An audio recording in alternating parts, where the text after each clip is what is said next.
Good morning, ladies and gentlemen. Before we get into today's episode, you know the deal. Let's talk a few minutes about the brands that help make the podcast possible. I know ads aren't people's favorite, but I'm going to do everything I can to make them as quick and painless as possible. Here we go. This episode is brought to you by Expressvpn. If you value your privacy online, you really need to look into a VPN or virtual private network. Expressvpn is the best VPN on the market, and here is why. First and foremost, they don't log your activity online. Lots of cheap or free VPNs, they make money by selling your data to their advertisers. But Expressvpn does not do this. They even developed a technology, trusted server, that makes their VPN servers incapable of storing any data at all. Speed, that's also an issue. Expressvpn now uses Lightweight, a new VPN protocol they engineered to make user speeds faster than ever. I have tried many VPNs in the past, and they can sometimes slow the connection down, but Expressvpn is always blazing fast, and it even allows me to stream videos in HD quality with zero buffering, and it also couldn't be easier to use. No technical skill needed. You fire up the app, you tap one button to connect, you choose where you want to be located, and boom, you're off and running. It's not just me saying this. CNET, The Verge, and many other tech journals rate Expressvpn the number one VPN in the world. If you want to protect yourself, do so with Expressvpn. Use my link, expressvpn.com/clearedhot today, and get an extra 3 months free on a 1-year package. That's expressvpn.com, expressvpn.com/clearedhot. Visit expressvpn.com/clearedhot to learn more. This episode is also brought to you by Allform. Now, before I get into Allform, if you've listened to the podcast, you may have heard me talk about Helix Mattresses, which I have at the house. Myself and my daughter were absolutely loving them. Now, Helix is the sister company to Allform. They've left the bedroom and they started making sofas. They just launched this new company called Allform, and they're already making the best sofas that I've ever sat on. What makes an Allform sofa really cool? Well, for starters, it's the easiest way that you can customize a sofa using premium materials and at a fraction of the cost of traditional stores. You get to pick your fabric, spill, stain, and scratch resistant, the color of the legs, the sofa size, and the shape to make sure it's the perfect fit for you and your home. They have armchairs and love seats if you're into that type of thing, and they go all the way up to an 8-seat sectional. So there is something in here for everyone. You can always start small, and one of the cool things is they can be modular, so you can buy more seats later on if you want your Allform sofa to grow and change with you, your family, or maybe you move. They're delivered directly to your home with fast, free shipping. In the past, if you wanted to order a sofa, it could take weeks or even months to arrive, and you would need someone to come and assemble it in your home. Allform takes 3 to 7 days to arrive in the mail, and you can assemble it yourself in a few minutes. No tools needed. I can vouch for this. It took me about 20 minutes. I have an Allform sofa in my living room. I think I have it's a 4 or 5 cushion with some love seats, and it's amazing. I find myself sleeping on there more often than I would like to admit. If you're listening to this and you think to yourself, man, getting a sofa without trying it out in a store sounds a little bit risky, you don't need to worry. You're going to get 100 days to decide if you want to keep it. That is more than 3 months. And if you don't love it, they'll pick it up for free and give you a full refund. I personally now know a half dozen people who have gone down the Allform route. Every single one of them, they're loving it. Allform even offers a forever warranty, literally forever. So to find your perfect sofa, check out allform.com/clearedhot. Allform is offering 20% off all orders to the listeners. Allform.com/clearedhot. This episode is also brought to you by Omax CryoFreeze. Let's just be honest for a second. Living with chronic pain, it sucks. It's the worst. It's more than a feeling of discomfort, and it can affect your entire life. I, at the age of 43 now, live with a general level of soreness, and I know how debilitating it can be. Enter Omax Health. If you're looking to get rid of nagging muscle and joint pain immediately while providing long-lasting recovery, then you need to try the natural breakthrough pain relief solution, CryoFreeze CBD Roll-On, developed by Omax Health. Non-prescription, triple-action pain relief roll-on, specifically formulated to block pain receptors, reduce inflammation, and improve muscle and joint flexibility. The best part is it's 100% natural. CBD-powered remedy works its magic within 10 minutes of application, and relief lasts up to 8 hours, much longer than over-the-counter products. If you're an athlete or a grandparent or everywhere in between, you can benefit from this immediate pain relief. If you have pain that won't go away, then you qualify for Omax CryoFreeze. Simply roll it over where it hurts and ice the pain out. No messy creams or horrible fragrances like some of those other products. CryoFreeze works within 10 minutes of application, improving physical training, recovery, and performance. So go to omaxhealth.com and enter the code ClearedHot to get 20% off CryoFreeze freeze, and everything on their site. I'm telling you, this product is the real deal. It makes an absolute difference. Go to Omax Health, O-M-A-X health.com and enter the code ClearedHot to get 20% off and everything else site-wide. Last but not least, this episode is brought to you by Magic Spoon, the best cereal on the face of the planet. Literally, I cannot count the number of messages that I have received from friends who have said, holy cow, this stuff is amazing. You know why they say that? Because it is. If you love cereal, but you don't like what's in traditional cereal, you need to check out Magic Spoon. 0 grams of sugar, 13 to 14 grams of protein, and only 4 net grams of carbs in each serving. It's only 140 calories per serving. It's keto-friendly, gluten-free, grain-free, soy-free, low-carb, and GMO-free. To a lot of people, that sounds like I'm describing cardboard. That is not the case with Magic Spoon. Another cool feature, you can build your own box. Available flavors to build your very own custom bundle are cocoa, fruity, frosted, peanut butter, blueberry, and cinnamon. I'm going to recommend you do some combos like cocoa and peanut butter, cocoa and blueberry, peanut butter and blueberry. They're all amazing. Go to magicspoon.com/clearedhot to grab a custom bundle of cereal and try it today. And be sure to use the promo code ClearedHot at checkout to save $5 off your order. Magic Spoon is so confident in their product. It's backed by a 100% happiness guarantee. So if you don't like it for any reason, they'll refund your money, no questions asked. Remember, get your next delicious bowl of guilt-free cereal at magicspoon.com/clearedhot and use the code ClearedHot to save $5 off. That's it on the business side of the house. Let's talk about my guests today, Steve and Jeannie Sanders. If you're a fan of the podcast, you may have listened to the episode where I previously had Steve on, also known as Triple S. Why do we call him that? If you've seen the movie Triple X, Steve is the Triple X version in the SEAL teams. So we call him Triple S. His middle name does not start with an S. All right. I don't know who gave it to him, but he's Triple S. So that's what he goes by. So we have Triple S and his amazing wife, Jeannie. How do I even describe her? Let's start by this. She's a boss lady, okay? She does a great job of explaining her ascent of the corporate ladder at Siemens, but let's just say she worked there for 21 years and truly did exactly what I said. She climbed the corporate ladder. She worked for the president of sales. She chaired diversity groups and councils. Went with the CEO to Singapore and India to shadow. She was invited to the White House to speak about hiring veterans into the program that she was heading. She was recruited by the head of HR for the U.S. to run all strategic partnerships in the U.S. She's spoken at over 30 universities on a number of leadership topics, taught life skills to teen shelters.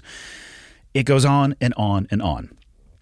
What I like about what she has going on now is it's about empowering people. Specifically, what I think is the most important in this is empowering women. And I would do a terrible job of describing exactly what it is. So I'm going to let Jeannie speak for herself. Episode 186 with Steve, a.k.a. Triple S, and Jeannie Sanders. Enjoy. Okay, I got the red smoke. Gun run, north and south, west of the smoke, west of the smoke.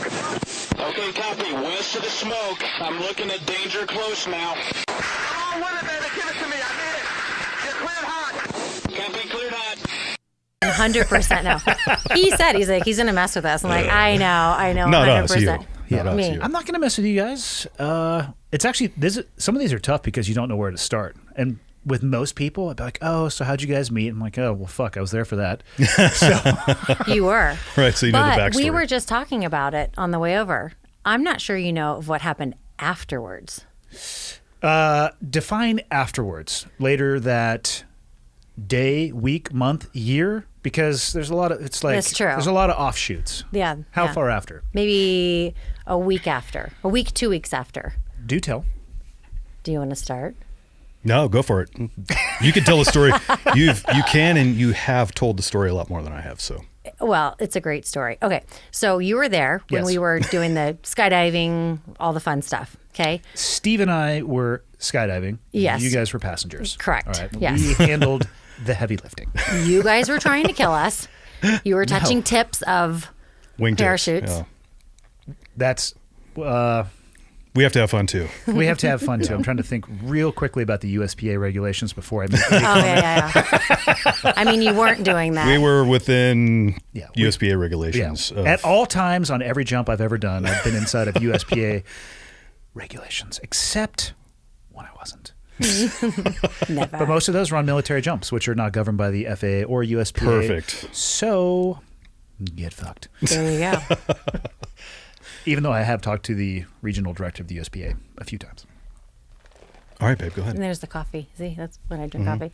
Okay, so after that day, then I remember when he left, I said, I think, we need to have a drink. Let's have a celebrate and have a drink after this. He got whisked away. You guys did whatever it was you're doing, shooting guns. Well, we should also describe where we were. We weren't actually in a place where it'd be easy to have Correct. drinks. What was the name of, let's go broad. Jasper, Florida. I challenge Look people it to up. find that on a map, Totally. actually. Without Totally. Google, get a map of Florida. I challenge you to find it and then look for the nearest restaurant where you two Correct. could have had a drink, Right. and you'll notice they're really far apart. So even I made him glasses with coordinates of Jasper, and they weren't even the correct coordinates of Jasper Yeah, a lot long. because they can't even find it Yeah. when I had the cups made. So I mean, we use mostly MGRS. If you want to go old school that long, go ahead. Going to be lost. Yeah. Most people don't know what MGRS is. It's military grid reference system. I prefer a 10-digit if you actually want to get me somewhere. But I can do an 8. For sure. Yeah. With plus or minus 100-meter air. I totally hijacked your story. No, Jeannie, it's okay. Please continue. No, it's good. So we left, and then it was, I think, the following Thursday, he wrote me a letter. Well, typed up a letter. I was going to say, we're talking like quill No, here with like parchment. Typed up a letter, Yeah. put a small and a medium shirt in the mail. Smart, right? Because he didn't want to go small, didn't want to go medium. Definitely didn't want to go large. Right, XL. right. I'm amazed you actually put anything that required a size guess of any kind. I would have put like a sticker in there. 100% chance a sticker's going to be Totally. okay. A sticker will fit, right? And then threw in some business cards. So as soon as I got it, Keeping it professional, of I was course. so excited. So I texted him, but I got the last digit incorrect. It was wrong. So I texted him, got your package. Thanks so much. Really great to meet you. And he never responded. I'm like, man. So anyway, I couldn't respond because it wasn't my number. Right. So I looked back, got the right phone number, texted him again. He immediately responded. Oh. Yeah, some married dude is just getting the riot act read to him. Oh, really? What'd you do Right, last week? exactly, right. You took her tandem. What does that mean? What does tandem mean? What's huh? this package you got? I swear to God, it's not. Poor guy. Okay. Yeah. So after that, then he had messaged me and he came in town and then I was supposed to go on a trip. And I was actually at the airport going on a trip with someone.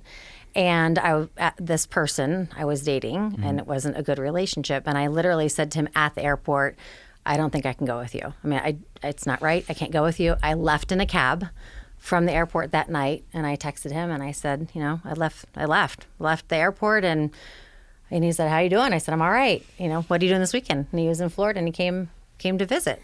And then The rest is history. That's a pretty ballsy one to make that decision at the airport. I think most people, when they are presented with that opportunity to make a good decision for themselves, or maybe not, and not hurt somebody's feeling, I think they go with the latter. To more not often hurt than someone's not. feeling. Yeah. Right. I People think so will too. eat more than they should instead of actually stand up for themselves. Correct. So if you talk about the 5 regrets of the dying, right? So there was a nurse who had taught, I think she actually had a podcast, and then she wrote, right? She was oh my gosh, what kind of nurse? Palliative care, probably, end of life. End of life, yeah. Hospice. And undoubtedly, the 5 regrets of the dying always were, I lived my life for someone else. I didn't love who I wanted to love, and to do all that. So it is a tough decision, right? Because I didn't want to hurt his feelings. He was a good guy. But I just didn't want to leave his side. Why do you think people get caught in that trap? If those are the regrets that people express the most often, I lived my life for somebody else, didn't make the decisions. I mean, those are decisions that build upon each other. Mm-hmm. How do you think so many people get caught in that? Is it just the path of least resistance? I don't know. I think people just don't want to disappoint other people. And I don't know But why yet they'll that disappoint takes themselves, Correct. which is super weird because you have to live with yourself. Sure. Right. And you can leave other people at the airport in a cab. Right. Just saying. Well, let's rewind a Mean. little bit. Let's just rewind just a little bit. So, right after we had spoke, it's like, hey, I'm going to be down in Orlando, and it was Halloween. And I went down there and hung out with her and her girlfriend. What was your costume? Me, of course. It's no big deal. Come as SEAL, you- SEAL Team 6 operator. Come What? as you. Whoa. Let's take it easy. I'm sorry. What does your hat say? That's the name of my company. Shh. I need to put my hat on backwards like you.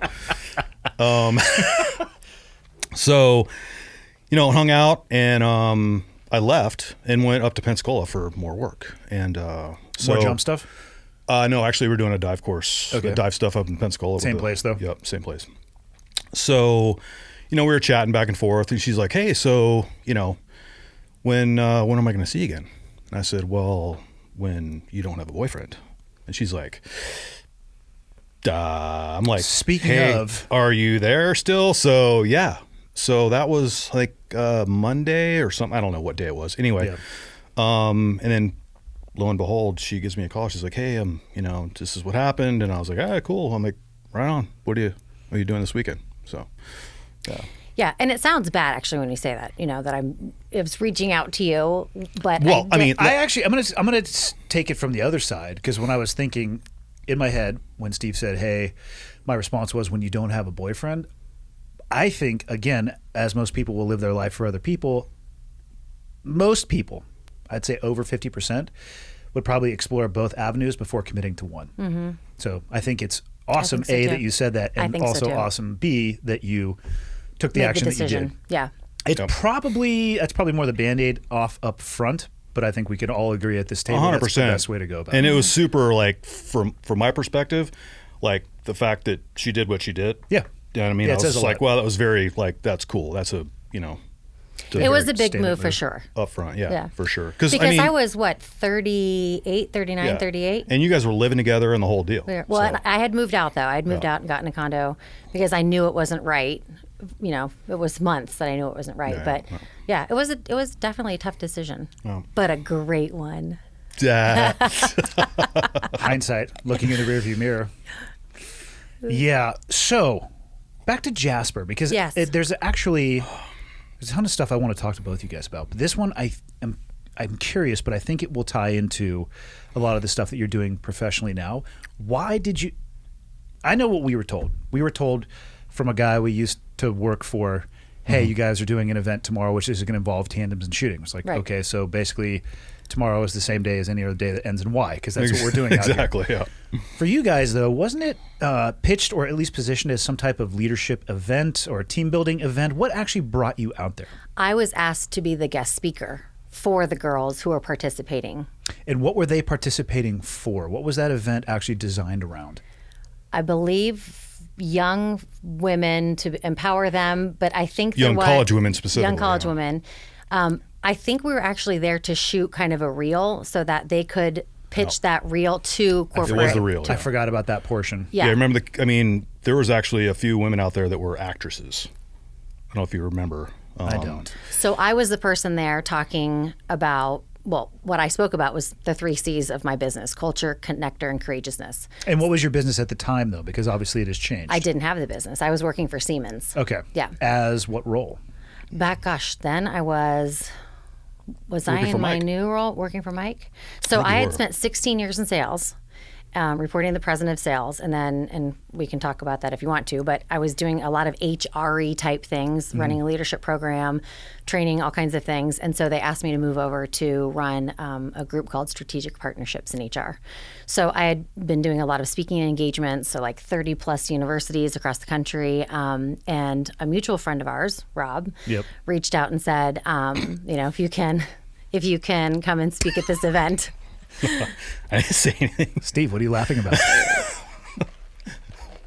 Not you, babe. I know. Some words have present and past tenses. No, it's all fine. Everybody's Burp. fine. So anyway, he asked me to come and speak with the girls, for the girls. And I didn't plan on skydiving. That was a complete surprise. Yeah. So after I had spoken and I met you guys that day, Oh, so you spoke before you got there to the I'm just going to call it the drop zone because it's essentially They what it spoke was. before we took any of them on jumps. Right. Okay. Yeah. Yeah. Up in the classroom, up in the Gotcha. Yeah. So I did my plywood speaking shack. thing. I use that term loosely, classroom, but Right. yeah. And then they went skydiving, and that's when they were like, "Are you going to skydive?" And I said, "No. I didn't come here to skydive. I came here to do this." And I was the speaker for it. And they started challenging me. They're like, "Oh, you just talked about courageousness. You're not going to go if you're going to skydive. There's Put a up or Navy shut SEAL." up. Yeah. So they were like, "Take your pick." Yeah, we chose wisely. Maybe. I don't know. This is kind of like 2015 all over again, right? Right. Sitting in Jasper, kind of. mean- I remember meeting you guys sitting in the kitchen in your I know she camouflage. recalls all these things like, oh, you guys were doing this and that. I'm like, what? No. We weren't doing that. We probably were. Yeah, I know. We probably were. Yeah, if it wasn't flattering in any way or intelligent, we definitely were doing it. And if it was after 2:00, we were probably hammered too. So That's fair. That is true, especially at that location. There was exactly nothing else to do. There really wasn't. When you were up there giving that speech, or when you would go give the speeches, did you craft your own message, or was that a template that you used from Siemens? My message.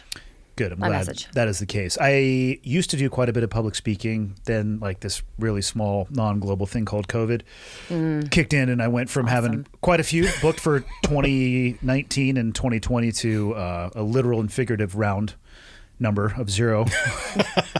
And I feel your pain. well, here pros and cons. I didn't Yeah. realize how much I was on the road. I don't know if you have had this experience, Steve, but one of the things that I have enjoyed the most from COVID, it actually, I think, has been a very net positive for me. I understand it was catastrophic for a lot of people.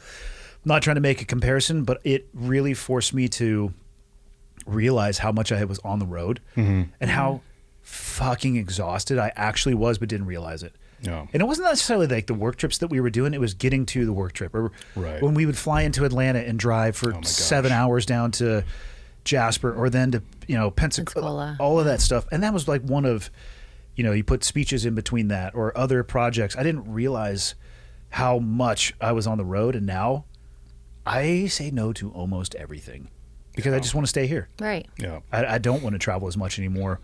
But I'm glad to get back to the speaking. I always ask people who professionally speak whether or not, where'd you get the template from? It's about a coin toss, actually. Some of them are following a template, or they have a template that they built off of somebody else's. I speak about shit from our old job, right? How many fucking SEAL speakers are out there? Yeah, they're the dime a dozen nowadays. They're a dime a dozen, or or a nickel a dozen, or a penny a dozen, depending on how you want to look at it. So I talk about the same stuff probably, but I try to ensure that it's through at least my own voice and my Right. own lens. Right. And it's targeted. Most of the stuff that I speak about is targeted towards leadership. I'm curious Yeah. what you talked about with the ladies, or what your message used to be, since we're all taking a hard pause due to COVID. Yeah. So that day I talked about culture, connector, courageousness. Specifically for women, or would you have had the same message if it was a mixed audience? I may have tweaked it a little bit, but that was specific for them. Yeah, that was specific for the girls. But I definitely can tweak it. And I talk about the 3 C's. But see, I had talked about them for years. So I pulled on a lot of my experiences from Siemens, and that's why I kind of crafted my business around those 3 C's. Yeah. But I believe in all 3 of those so much. The culture, not only culture of like where you are and where you're from, but also your own culture, your own expectations, setting standards, so on and so forth. Connector, I'm a firm believer in being connected to people. And then why, the why behind why you're connected to some people and others not, right? Like I love bromance and I love how guy camaraderie. make it I weird. love guy camaraderie. This isn't a bromance. Yeah, it's a bromance. We have all of our clothes on. Thank goodness. Yeah, seriously. There might be olive oil under the table. You never know. Maybe not. How would you have modified the message if it was a mixed audience? Well, I think for them, I was talking about empowering women specifically. So I think you can still talk about empowering men, but that message was empowering them, being courageous enough to do all of the things that I knew they were going to do that day. So, does that make sense? Yeah, no, I think by design, especially for I remember they wanted to call it the sizzle reel or something like that, or that might actually just be an industry term. But I think they were trying to push them out of their comfort zone. They were specifically. and that's what we're doing now. And we've actually had conversations with Joe since then, really good conversations. And one of the things he mentioned was it's a lot about timing as well. And I think they had a really good concept Yeah. for what they wanted to do, but they wanted to sell that, kind of to corporate America and have these women go through that program. Now, I've actually been through those types of programs before. So there's a program called Women Unlimited, where my company paid X amount of dollars, and there were, director level and higher women who participated in this year-long program. So it can work. Was it worth the money? For me, absolutely. Okay. Oh yeah, Women Unlimited for sure. But it didn't have the component of the stuff that we do now. You weren't jumping out of the grip planes and programs. shooting No, guns. Yeah. no, we weren't doing that. But I mean, we learned a lot of principles that I still apply. Like think excellence, not perfection. Is Yeah. one of the principles of Women Unlimited. So Yeah, and don't I let use the that. perfect get in the way of the good. Yeah, there you go. I definitely want to talk about what you guys are doing now, but I think we would be doing a disservice if we didn't rewind the Wayback Clock. I like it. So even before you got started working for Siemens, where are you from originally? I'm from Clearwater, Florida, born and raised. Man, I know. you made it out alive. Congratulations. I did. Thank you. I've never been there, but I feel like it's a redneck shit show. Clearwater? Yeah. I don't know. If I don't Clearwater either. Is. You There know are who else pieces- doesn't know? Me. You. Never been there. Yeah. No, I Florida don't makes think. me uncomfortable, though. Some wild shit happens down in Florida. Well, I just found out recently that it's like Clearwater's like kind of the Scientology capital of Downtown Clearwater. Down- is. yeah, downtown, yeah. Yeah, it is. Tinfoil hats. I don't know. Who knows? Have you guys watched the Space Scientology Helmets? We have documentaries? We have. Yeah. God, my favorite part is the people who opened that documentary, who basically used to recruit and interview people, giving their pitch, and then going, yeah. Sign me up for that, right? Yeah, like this is what I used to do, and I'm sure at some level It's crazy. believed in, or maybe they had sunk so much money into it they had to lie to themselves to believe into it. Yeah. Yeah. So if you go to downtown Clearwater, still to this day, they're dressed in blue, Yeah. light blue and dark blue and white, and they're walking the streets. So my dad, fun fact, my dad's a Lutheran minister, retired after 45 years. He actually preached on air against the Scientologists years and years, decades ago, but they had machine guns like on the top of their buildings in downtown Clearwater. The Scientologists did? Uh-huh. For Bug clarity. issue. For clarity. Okay, maybe not machine guns. I'm a civilian talking about guns. Mounted 50s up there. Yeah. 240 Golf. For clarity, I don't care what people believe. Right. Religious freedom, knock yourself out. As long as you don't push things onto me, I'm generally good with how people live their lives. Yep. Same. Having said that, life is about the choices that you make. And if you make interesting choices, perhaps you should be prepared for the consequences of those, or the questions, comments, concerns, maybe judgments that you get from other people. Scientology, in my opinion, does and believes some weird shit. Correct. Oh, yeah. No. Having said that, Tom Cruise is apparently 19. Yeah. I believe he derives his power from the Church of Scientology somehow. That dude is aging in reverse. He is. I just saw a picture. He's lost a lot of weight. Has there ever been a comfort Tom Cruise? I don't know. I don't Comfort think he would food. ever let himself do that, because from what I've read about him, which has not been a lot, sometimes I'm curious about Tom and what he's up to and what he's thinking about. But he said early in his career he wanted to be the #1 like action movie star. From people that I do know who have worked with him, I'm trying to think if this information has come out yet. Miles did some stuff with him. We'll leave it at that. Did he really? He did. I'll fill you in off air as to what they were doing. Ah, okay. But he said, like, totally motivated, working as hard as humanly possible. First guy on set, last guy to leave. And even if Yeah. there was no cameras around, like, first guy there, ready to go, will work until it needs to be done. So, like, his drive, it's like... Yeah. I've heard he's done a bunch of his own stunts. Matter of fact, That's what- most of his stunts in he's broad done. terms, that's what Miles was working with him on. Right, right. Oh, that's cool. So, but he's had that drive from the very, very beginning. I don't think he'd ever let himself go. Probably not. Comfort while. Like, obviously, his best role was Les Grossman, Tropic Thunder. Totally. Punch him in the face. But that was all like fat suits and all that Totally, stuff. I don't totally. think that he would actually let himself go, because he wants to work that hard at being Right. what he does. Yeah. But is that Scientology, or is that because you find the work ethic and motivation and drive in people who are, Yeah, of there's- all I mean, religions? No, he has that. He's just also fucking crazy, Yeah, he's which very is crazy. the Scientology part. Yes. In my I personal believe. opinion. Yes. Yeah, I also believe that. Yeah. Yeah. I mean, you can believe in level 8 Thetans if you want to, but I'm not going to send you a Christmas card.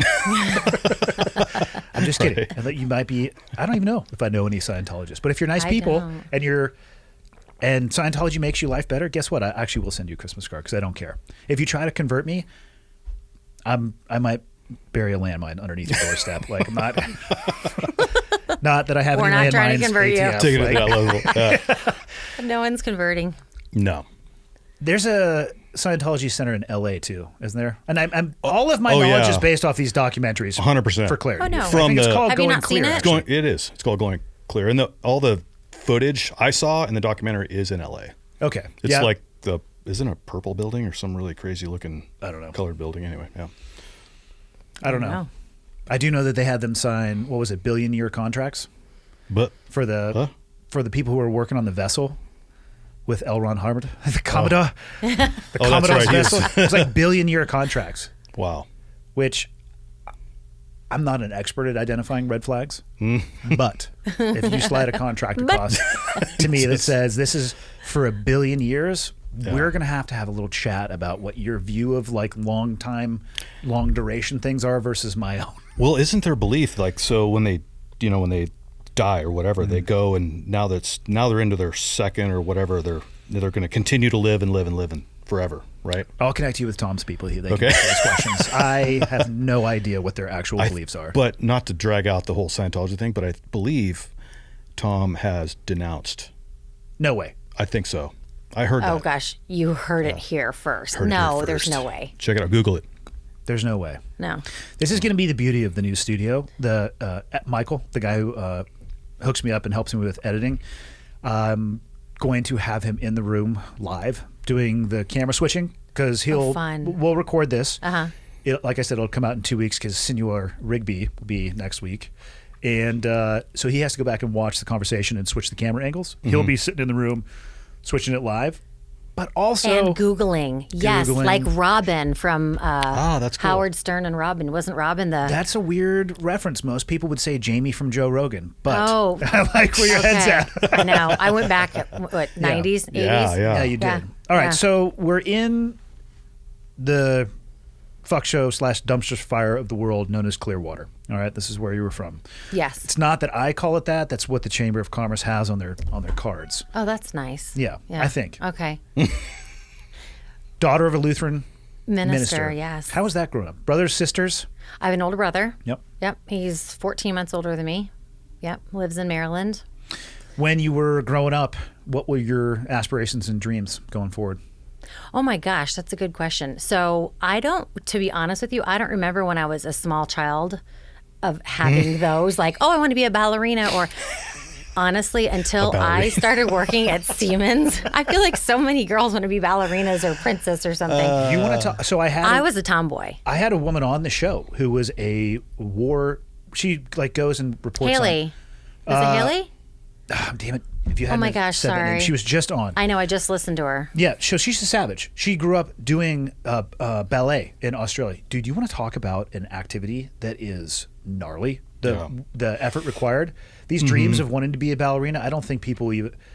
I mean, let's be honest. Like 2 ex-team guys sitting here. Most of the guys we know, to include maybe both of us, would have quit if we had to do ballet. 100%. Yeah. It might actually be harder than the training that we went through. Because I'd be like, listen, I can't get on my toes. my feet kind of hurt. I'm super out. Yeah. Yeah. So you were a tomboy growing up. I was a tomboy. Yeah. I didn't What have were your- dolls. I didn't have Barbies. I played G.I. Joe with my brother. I fished. I ran around. Florida. Hold on. We don't wear shoes and we drink from hoses. Hold on. You Yes. played G.I. Joe. I did. Were you the good guys or the bad guys? I don't remember. Were you Cobra Commander or the scuba diver? Right? Cobra Commander. All right, so you were a bad guy. Definitely, I can yeah. support that. Yeah. All right. Yeah. And I fished. Yeah. Ran around with no shoes on, drink from hose. I literally ran around outside 24/7. Which, by the way, I still consider to be normal behavior. I think that that's actually still an amazing way to let your kids grow up. You can have no shoes on. You can be outside. You can drink from the hose. There you go. I think we may actually be better off as a society if they did more of that Instead versus of just right all the time facing on the the phone. Yeah. Screen time. I know. No, we force the kids outside. We're like, jump out. We live in the desert now, so they're jumping over the fence. Well, not they. Jay is jumping over the fence. So Did you go all the way through high school in Clearwater? I did. I went through high school in Clearwater and then moved to Orlando. Went to school in Orlando. What did you go to school for? Marketing. Business, marketing, and then I also studied Japanese. Really? So, yeah, I studied Japanese, of course. Domo arigato. Watashi no name wa Jeannie desu. Hajimemashite. Listen, I can count to 10 in Japanese, right? It's not a big deal. Let's hear it. Go. Ichi ni san shi go rokushichi hachiku. Don't fuck with me, all right? Sagoyan. I took Japanese when I was younger, and then also a little bit of Russian because my parents sent me to a school. So I grew up in Santa Cruz. There was a kid in my middle school who killed himself. Oh. Which, unfortunately, now I'm going to say something that sounds terrible, but I feel like it's less uncommon. Meaning that we've probably all have heard about a kid that age. For my parents, I think it was very jarring. So they wanted to pull me out of the public school system, and they had me take some tests. Not those type of tests, Steve. Not like rubber room tests. Like I'm talking aptitude tests. Okay. Which, Like, is he okay? yeah. Hide the knives. Yeah. No. So I took some tests, and they sent me to a school for people that were supposed to be gifted. Now, Steve's known me for a long time. He knows damn well that I didn't belong at any school like that. I think what the real reason was is that my grandfather, who had a good amount of money, was willing to pay the tuition up front. So like, yes, of course, your child is qualified. I had nothing in common with those kids. They were like writing in Greek and doing like trigonometry and algebra 2 in 7th grade. And I'm sitting in a Japanese class, and I can remember counting to 10, super helpful for that year. There's a Russian class. I can say, Bajausta. Yeah, как поживается, which I forget what that means. And, I learned more Russian listening to Bert Kreischer's comedy shows than I did sitting in there. Complete, utter, absolute waste of time. And don't send your kids to those schools, people. It was a jarring social experiment for me. How long did you stay in that school? About 2.5 years. And I think what the biggest jump and jar for me was I detached a little bit from the public school system. And then when I went into high school, I went back into the public school system, and I did not know anybody really my first day, because a lot of those kids, there were kids in that school who were, I'm not joking, taking college level classes in 7th grade, in 8th grade, in like 2/3 of the way done through like a bachelor's. There were kids in there who were creating circuit boards. Wow. Yeah. I was like 12 and still considering eating paste. Like basically groomed to go to MIT or something. MIT, or just, I know there was a really high level musician that came out of there. It was not, I don't think it necessarily was like, book aptitude or mathematical aptitude. It's talent. Talent of some kind, which again, as you've known me for a long time, I'm devoid in both the aptitude and talent aspect of the house. So yeah, I'm just sitting there like, get me out. Fuck. Sounds brutal. So is it kind of like, and I don't know, everything about the Montessori schools, but it sounds kind of like Montessori-ish. My daughter has been to a Montessori school for about a year. My understanding is that the curriculum is more self-paced. They have like a left and right boundary, but the students have the ability to navigate through it. And if they find something that they really like, I believe they can dive into that in the timelines. The teachers are there more to assist than kind of mandate it.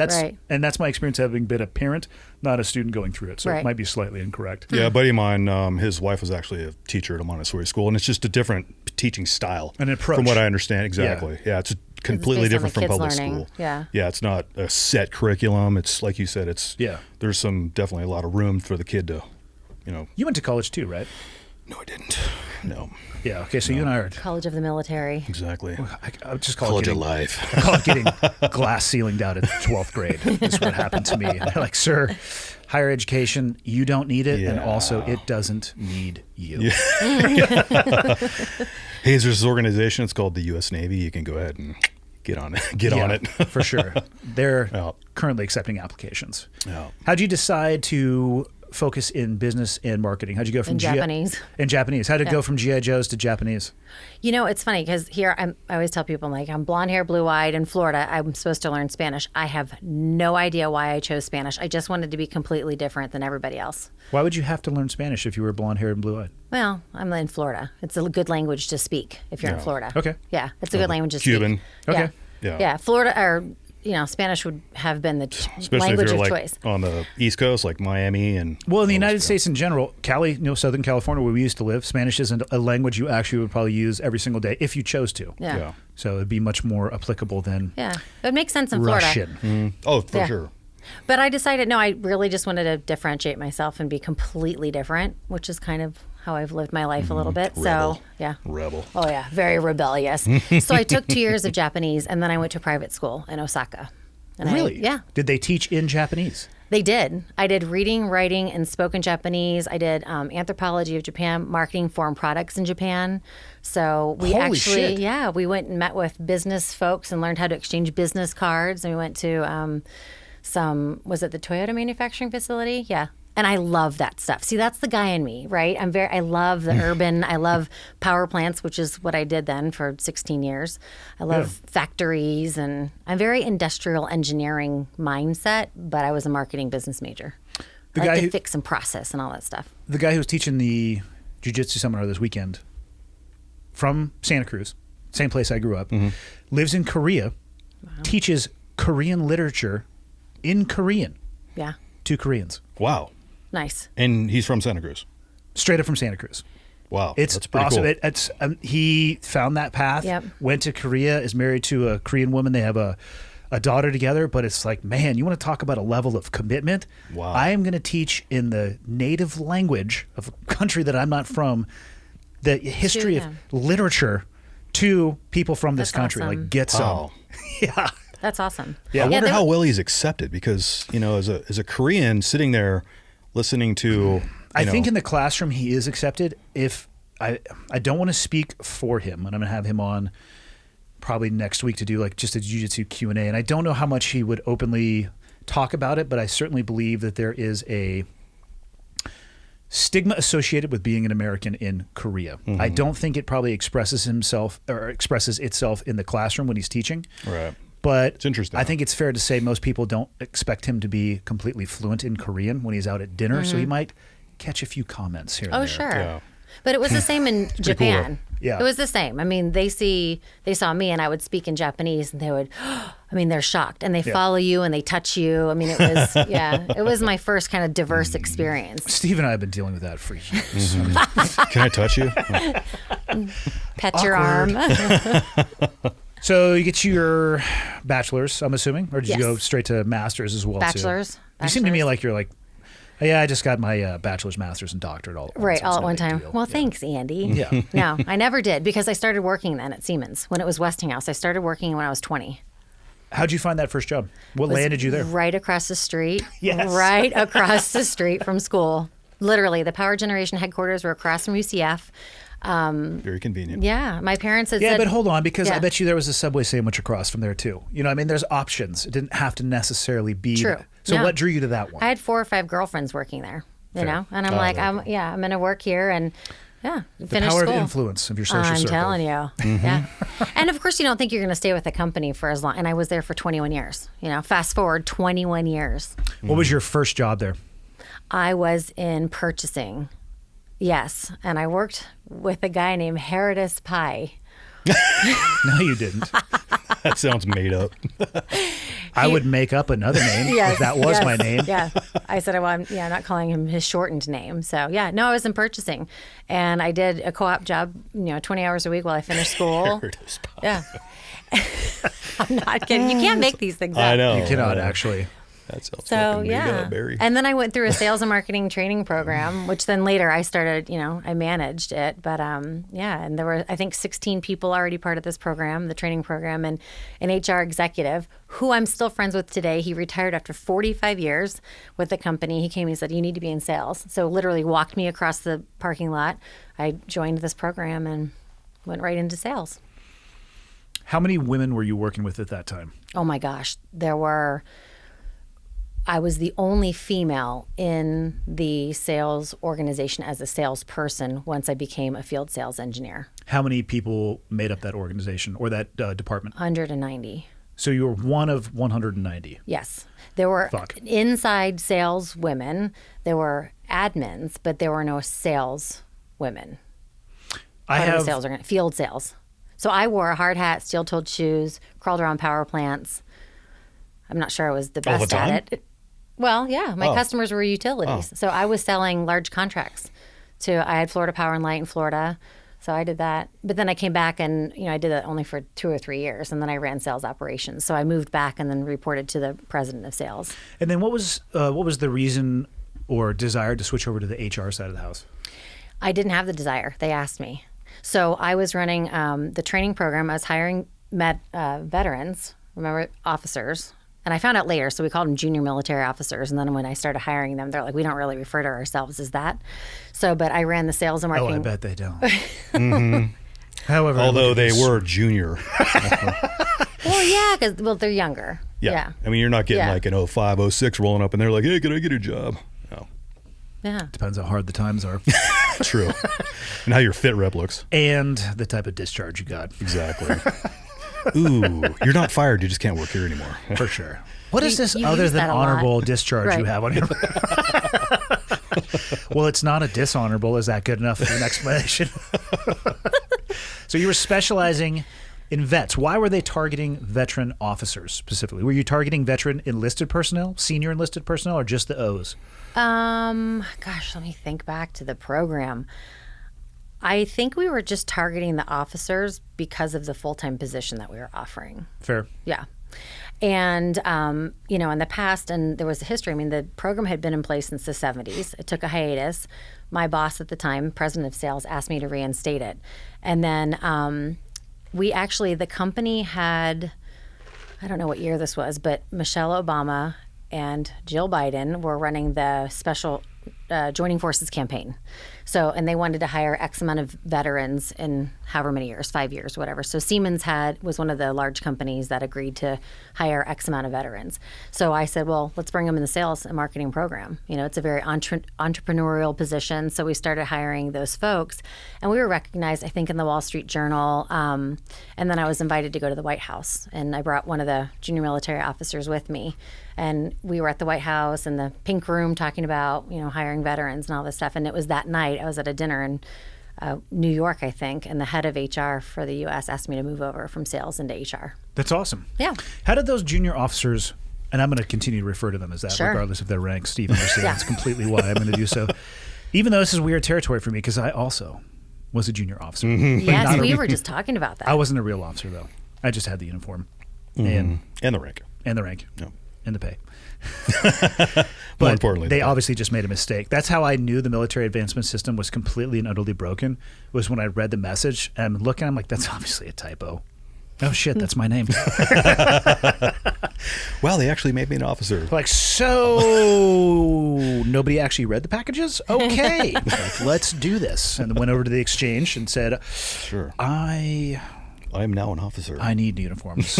And they said, which ones? And I said, I need all of the officer uniforms.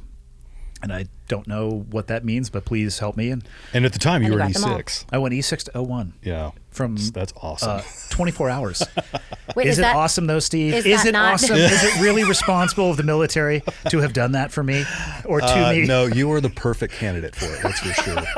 Yeah. If anybody was going to go from E6 to 01, it's going to be you, for sure. So what would be the Perfect. normal? Would it go E6, 7, 8, 9, and then move over? That would what probably be more the warrant side. If you made it to 9, it would be.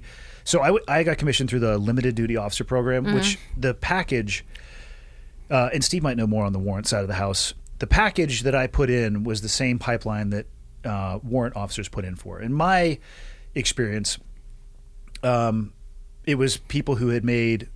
They were really long in the tooth 7, and they were like having a problem picking up 8, or they were an E8 or an E9, and they were looking at the calendar saying, man, if I go over to being a warrant right now, like my retirement's going to be up 30% because your retirement least, is. yeah.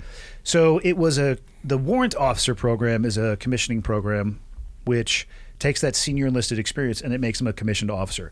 What I will say is they exist in kind of a weird area. Nobody really knows what they even do. Like, not Yeah. do, but They have get- roles and responsibilities, but it's like, so you have, they're limited.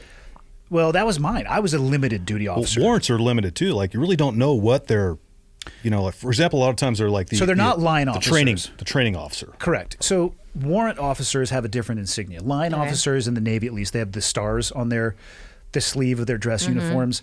And I think that has something to do with the ability to actually be in tactical command, or it puts you into the chain of command in that way. Right. Warrants are not supposed to fill that position, but they have such a wealth of knowledge. But it's a really strange. And again, I wasn't a warrant, but it seems to be a very murky, undefined, nebulous area where some of them have an immense amount of respect from both the enlisted and officer side of the house, and then others, they're just like, fuck, like, get that guy away from me. And I don't know. So I couldn't go that route because that was for an E7, an E8, or an E9. And in the Navy, the jump is from, I would call it middle management to senior enlisted is going to be E6 to E7.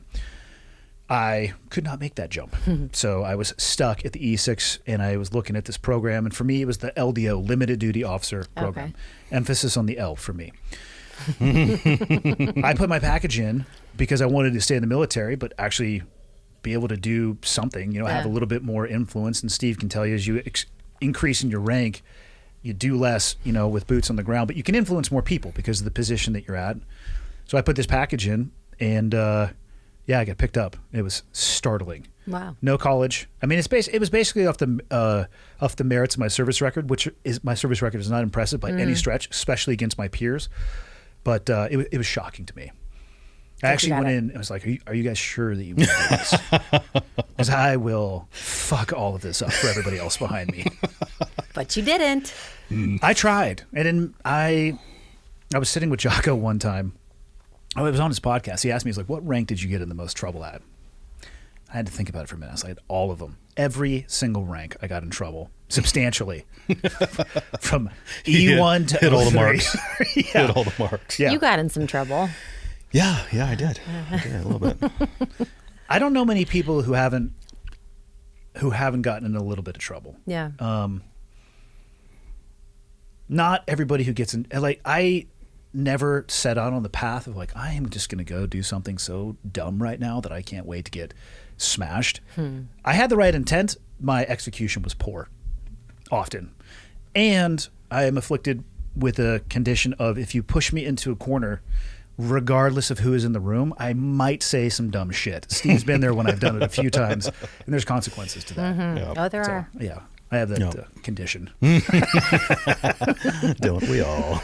Yeah, some can control it better than others, and their fit reps are generally better. You control yourself pretty well most of the time. Most of the time. Yeah, there's a time and place. I would step outside of the boundaries of probably things that I should say in that audience, and then it just, at the end of the day, if you're being ranked among your peers and performance being equal, there's things that leave good memories and those that are rating you, and things that leave poor ones. Like when you rate their mother against a scale of farm animals. Oh boy. Mixed company. Yeah. So as an example that may or may not have happened. It doesn't really matter. So did you meet with the president at the White House? I did not. No. Were you underwhelmed or impressed with the actual White House itself? I was impressed.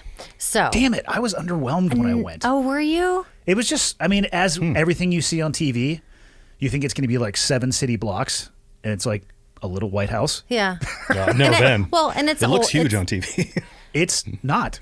No. Wow. No. Yeah. So my brother probably wouldn't want me to say this, but my brother's in. So don't. Oh. That's not good podcasting advice. I know. You say, really? Tell me more. Tell. So he Let me works tell you. for the government, and what was really cool about that day, and probably why I liked it a little bit more from an emotional perspective, was he was there for a meeting and I was there for a meeting, and we didn't think it was a big deal, but other people were like, wait a second, you're here for, it's not the same thing. And he walked down one wing to go to his meeting, and I walked down. So that was pretty cool. Yeah. That is very cool. Yeah, I've actually avoided DC kind of like the plague. I hosted the Secret Service CAT team at the Kill House a couple times. Yep. And so I had stayed in contact with a guy. He invited us up for a tour. It's the same tour that anybody else gets. I think we probably got through security a touch faster, but limited. I mean, it was at Christmas time, so it was like a gingerbread house and a Christmas tree. Gingerbread. So I actually probably saw a 50th. Smidge. Yeah, a 50th of it. But it was like, okay, I mean, kind of pretty cool, I guess. Yeah. You know, smaller than I thought it was going to be. Yeah, it was small and old. But no, we met with the Joining Forces campaign lead. Brad Cooper. I was very disappointed it wasn't the actor. As soon as you said that, I was actually, I know. I was like, I know. like, I know. sweet, those Bradley guys' Cooper. movies are awesome. I know. in the White House with Brad Cooper. I know. Wow. Problem is, it's Bradley. Bradley. Cooper. It's Bradley Cooper. But it was Bradley Cooper. Yeah. So I did say, I Do had you my have blonde moment. any stories that do involve Bradley Cooper? Because I would like to discuss those now. I have a Bruce Willis story. You do? I do. This has nothing to do with anything we're talking about, but No, it please go doesn't. ahead. No. Yeah, go for it. We were at went to an Armageddon premiere bajillion years ago. We were young, and a bunch of us went to an Armageddon premiere, and he was DJing, spinning, I guess they call it. And so I went up to request a song, and Bruce Willis took my hand and he growled and like nibbled on my knuckle. I was like, Sounds super that's my creepy. Bruce. Yeah, that's my not Bruce Willis story. awkward at all. I know. That's it though. I'm sure it works for him. Yeah. Yeah. I'm gonna Bruce Willis. I'm gonna leave that one there. You can just go. And he's like, wait, that's your Bruce Willis story? So back to talking about empowering women. Is that appropriate? So you behavior? let him? I mean, honestly, when you said that, I'm just thinking in the modern era, somebody would probably capture that on a cell phone video of some kind. And Right. the absolute shit show that would occur from that. Or maybe not. I don't know. Maybe because it's It Bruce sounds Willis, you can pretty- do what you want. But Sounds pretty harmless. It's harmless. Yeah. yeah. But yeah, so Bradley Cooper was not the Bradley Cooper It's actor. unfortunate. Yeah. Let's just be honest about that. Unfortunate. I know. He's I a can't- handsome man. He's handsome, but I would have sang a duet with him. I would have done The Shallow. With Bradley, Yeah. I would consider And I being can't gay for sing, Bradley. but I would sing. I would sing Shallow. You would too, Steve. I mean, I'll talk for you. All I right. know. He's hot. If he locked eyes with you, God, Oh my it'd be like the Death Star. Just oh, fuck. Shallow. All right, so we're in the White House in the We're pink in the White room. House, in the pink room. How many women working for Siemens at this point? Estimate, percentage-wise. Oh my gosh. For Siemens, I don't know. I don't even want to give a percentage. Well, see, I would- and I'm so- not trying to put you in a bad place. Yeah. My question is, because I have absolutely no experience climbing a corporate ladder of any kind. Mm-hmm. The speaking that I have done over the past, coming up on a decade now, that's my only real touch points and interactions Mm-hmm. with corporate America. But it actually goes beyond that. I've been to Australia a few times, Hong Kong, Singapore, UK, kind of all over the place. And oftentimes it'll be very proximal to the C-suite, if not just the C-suite and up. Yeah. Almost all men. When Oh, I yeah. think back on a lot of these. And so I hear and have heard often about glass ceilings for women. Mm-hmm. I have no experience with it. And that's why I'm not trying to put you in a bad Yeah. place about the stats. I'm just curious about your own experience Mm-hmm. in that environment, because it sounds like you worked your way pretty damn well vertically. Right. And I never experienced a glass ceiling. I never experienced it. And I always just did. So I also held a lot of volunteer roles in diversity. So I was the chairman of our women's group, and then I was the chairman of our diversity council, and then our national women's group. And the reason why I actually took the women's council position was because someone came to me and said, you're so used to working with men. You work in this male-dominated business. You're a sales engineer calling on power plants.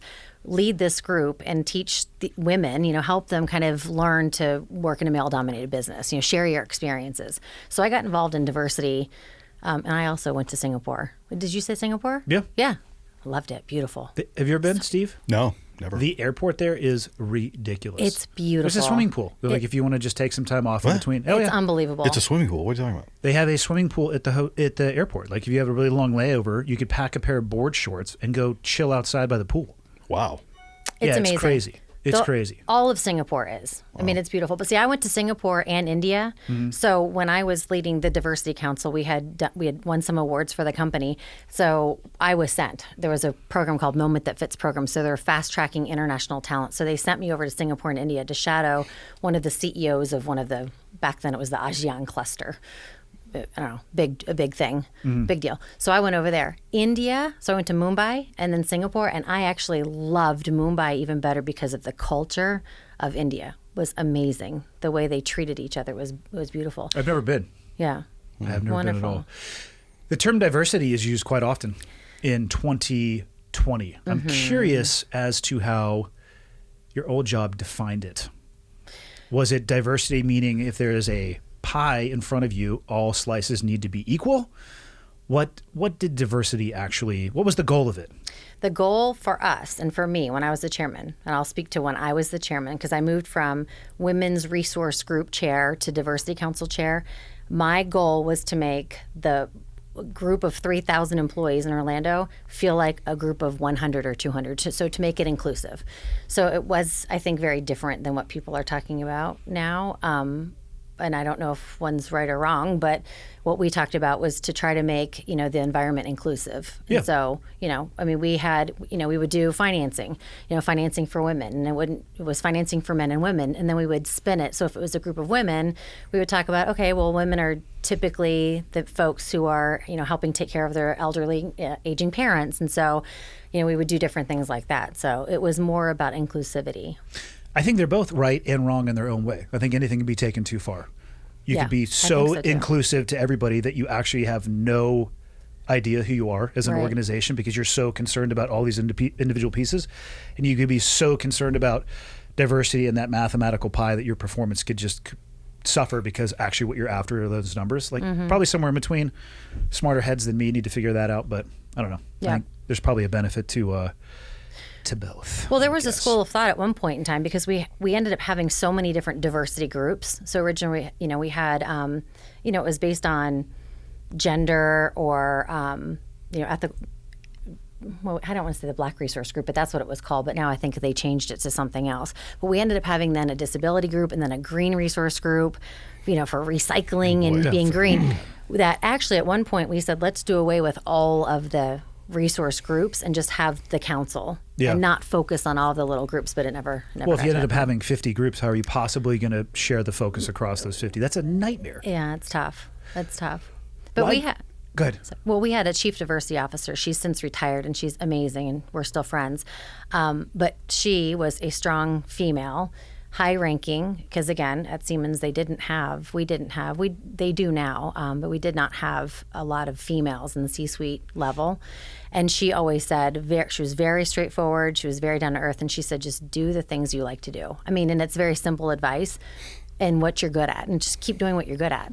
So I had a lot of autonomy. I actually just posted about this on Instagram, but I had a lot of autonomy in my job. And so I worked for an amazing man. He was the president of sales. He was a great leader, a great husband, a great everything. He was fantastic. And he helped me. He let me kind of define what I like to do. So I was doing a lot of things when I was working for him. I was running sales operations, so a lot of headquarters sales related stuff. But then he let me do what I like to do, which is then the segue into the business that I know we're going to talk about. But, Well, yeah, my next question was going to be, what was it that happened, or what was the decision to leave? It sounds like you were doing what you wanted to do, something that sounds purposeful. I don't mean to speak for you, but it sounds like the job was rewarding. Why? Obviously met a ruggedly handsome sailor one day, and perhaps that had something to do with it. But I'm always fascinated by people who they find jobs that are rewarding and they're enriching, and kind of with you grow and your needs or desires or wants change. Yep. And I'm curious as to what it was for you that was the impetus for that change. Yeah. So a couple of things. One, I did meet him, and he was a business owner, and I was working remotely in Vegas. So I met him, didn't know he lived in Vegas. Then we moved out to Vegas, and I was working remotely reporting to somebody in Germany. So this was like way pre-COVID. You just happened to be you were an early adopter. Yeah. Well, there's probably a lot of people who are working remotely. There's just more now. Yeah. There are more now. Yeah. Which that's a whole other subject of getting back to work. But I moved out. I think 2016 because he moved down to Florida first for a bit. He came and stayed with me, and then I was bi-coastal. Yeah. So because we were spending a lot of time in Florida. Obviously, like weeks at it. I mean, it was Jasper, what was like 3-4 week chunks of time we were doing. Yeah, and then we come back and another week of shooting, and so we were spending a lot of time out there. So it was definitely it made sense. Yep. So, I mean, he literally said to me, he goes, "I don't know anyone else with the work ethic." I mean, I was getting up. I had calls at midnight, 2:34. I mean, with China or Germany or whatever it was. And he said to me, he's like, I think you need to start your own business and just pull upon all of your experiences and everything that you've learned. And I had a great career. The first 16 were better than the last 5. But, Career-wise, you mean? Career-wise, yeah. I mean, that's a big move from sales into HR. You know, Yeah. it wasn't a true HRE job. You know, they put it underneath HR because it was running strategic partnerships with colleges and universities. But the first 16, because I was working with sales guys and, you know, calling customers and all of that. So, but it was just a culmination. You know, you take the sales, you take the HR and everything that I had done, great experiences. And he said, I think you really need to start a consulting business and just share this and work with teams and people and companies. When did you finally pull the trigger on doing that? What year was it? That was 2019. No, excellent timing for COVID. So I started the business in 2018, just all the paperwork, Yeah. right? Bought the website. You know, you have so much to do to start a business. June 1st was my last day at Siemens and when I launched the business. Awesome. Yeah, And what year did you guys get married? 2017. Yeah. Unrelated business question, and I'm asking this selfishly because I personally, as we discussed a little bit last night going through this, how did you guys navigate and successfully come out the other side of the integration of family? Oh, that's a good question. Because, that's a really good I mean, fuck, man, you know how many times in the last, so my, you know, when you've known about the divorce process, it took almost 2 years. The number of times I wish there was a book like, hey, this is what you could expect. These are the challenges, and maybe these are things you could do about them. Just on the divorce side of the house, I wish there was a volume of books on that. And then the kids side of the house, holy shit, man, it's like 5x more. And I have almost no answers and so many questions. I mean, me personally, I think it's just how you navigate it. You know, I mean, there's a lot of complications, as you know, like going through that process, especially if you have, you know, the ex that's heavily involved. And I think that was one of our things that we didn't have. Like, we didn't have that, you know, we didn't have that part of it to deal with at all. So we basically just had, you know, 2 kids and us, and we're like, all right, let's figure this out. So, Well, you know, they moved to be with us 3 months before we got married. yeah. And you know why? I think so, Yeah. but maybe we can talk about that one offline. I don't want to throw anybody under the bus or talk about sensitive subject. Yeah. I'll leave it up to you if you guys want to Sure. talk about it. It depends. But, you know, I think one of the things I said to Steve from the very, very beginning that helped me so single, right? We got married at I was 40. So single, never been married, no children. And I said to him, if I'm going to do this, I think properly the right way, I need to parent your children like they're mine. Because I feel like so often you have, you know, you have to check in, right? Or, okay, your kids did this, go do. And he said, then pretend they're yours. And so I'm very honest. And I told the kids from the very beginning, I feel like I had a lot of, not a lot of dishonesty in my childhood, but maybe not as truthful as I wanted. Which is not unique to you. Right. Let's all sit around and think about how honest versus dishonest we were as children. Yeah. I think it's part of the path. Yeah, Yeah, exactly. Probably, yeah. Yeah.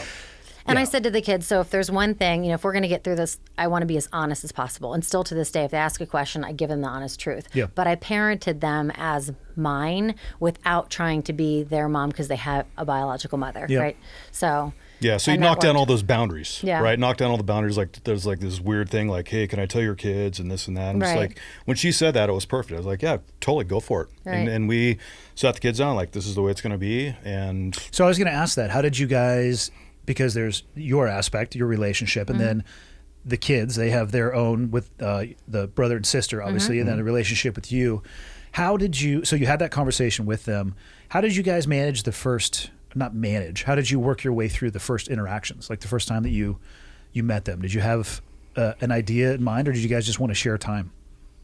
I think we just wanted to share time. I Yeah. mean, Sophia was actually the first one that met Jeannie initially. she came to Florida. And how, I should probably, so my kids are all now teenagers. How old were your kids?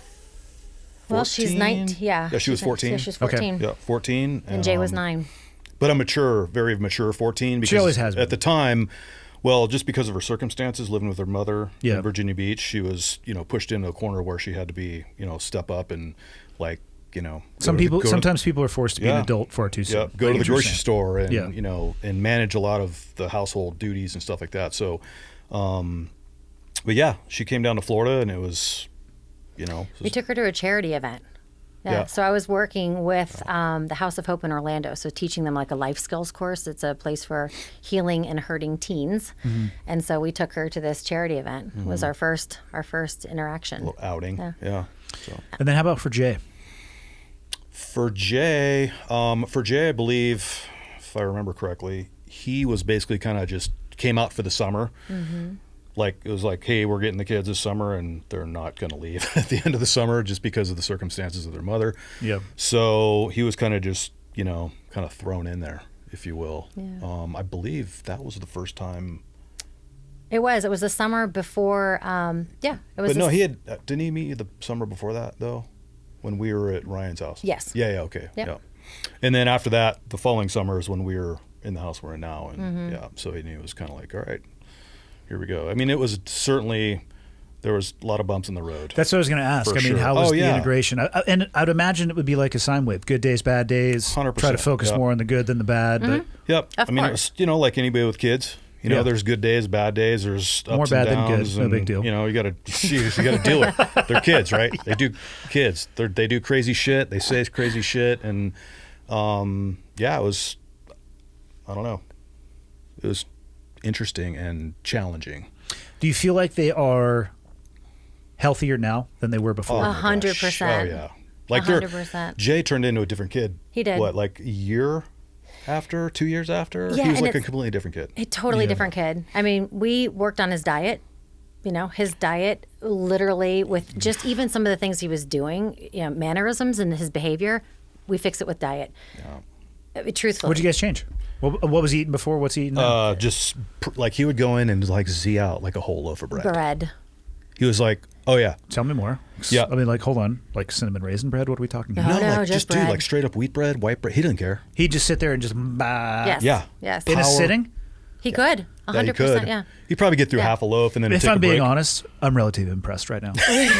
Right? I mean, talk about like, Fuck. I can't believe he's not a diabetic right now, right? Well, let's just talk about the bland nature of that bread, and he's just powering it down. Well, so it's interesting because he, again, when he was living in Virginia Beach with his mother at the time, they had limited amount of food. So like even to this day, Feast or famine. even to this day, he'll sit down and like, we'll make this tricked out salad, right? Like all tricked out, and Hold on. Spoiler alert for people. Steve is like a fucking fancy chef with I'm truffle. not He a is a fancy fancy chef. chef. Thank you. You are- Thank you, First of Jeannie. all- I guarantee you he's got an apron with like custom, No. probably red and blue stitching. There's going to be the patch that's on his sleeve, like etched into it Yes. with his Yeah. custom Vans. He probably has like tortoiseshell glasses, and he's like carving up some intricate French shit that I can't think of right He now. but- spends hours in the kitchen. I He do. does. She I- loves it. Admittedly, I He's good. loved being First in the kitchen. off, I love though, cooking. It's awesome. It's, Yeah. it's great Love therapy it. for me. It's No great therapy. complaints. Yeah, I love it. good. Yeah. Better not be complaining. But you are very fancy. You're Oh. you're fancier than a lot of people. Steve Yeah. Flarepiece Sanders, what are you talking about? So, No, I call him Hollywood now. well, I you do know, the blink blinkety not that blink I'm an actor. Hollywood. It's not a big deal. That's a joke. That's a joke. Oh my gosh. No, so like he's happy to sit down and rather eat my, fancy salad. Yeah. He'll sit down and just start working on some straight up iceberg lettuce. Just Yeah. like as if you would feed it to a rabbit. Yes. He'll You eat a just sit head of there and lettuce. just go, Or just- spinach now. Yep, or spinach. Yeah. Or he's very however, he is starting to get more of a palate. He's starting to eat spicy foods now, and he's actually surprising us. But to get back to like his diet, completely different, and it changed him completely. Like he sprung. I mean, he probably grew a foot at least, if not 18 inches, in 2.5 years. Like he went from Dude, the last time I saw this guy, he was like as tall as his table. Yeah, and now he's as tall as Riley. Easy. Which is nuts because Riley's like 5'11". I can still take that motherfucker though. You know what's crazy? He's cropping a beard. I know. I was like, wow. I call him Osama bin Riley. He's got a full jihadist beard going. He's like, why do you call me that? I'm like, never mind. Dude, Never mind. can you grow a beard like that? No. I was gonna say, like, No, the hair genetics skipped me and went to my sister wow, I went to my sister. that's weird. on her back. It's fine. Where, and I just learned she was born. In Australia. Australia. Yeah, Melbourne. Yeah. Yeah, I because learned my that dad on- was over there yeah. teaching PE in shorts that had about as much material as this. That's what they did back then. No, I had him on recently, and I'm like, what was the inseam of the shorts that you were wearing? He's like, that is a really weird question. And then he thought back. He's like, oh man, they weren't that were long. very short. And I had Yeah, like like- rolls of tape in my pocket. I'm like, oh god, Dad. Oh no. Like the UDTs, dude. Remember Straight. those things? But And you he's guys just like- had really little shorts. Oh, yeah. no, the first off, we UDT were shorts? mandated to wear Okay. UDT shorts. I never, ever wore a pair of UDT shorts outside of an environment where I would be punitively punished for not wearing them. So inseam of UDTs, we're probably talking, what, 2 inches? I was going to say 3/4. Okay.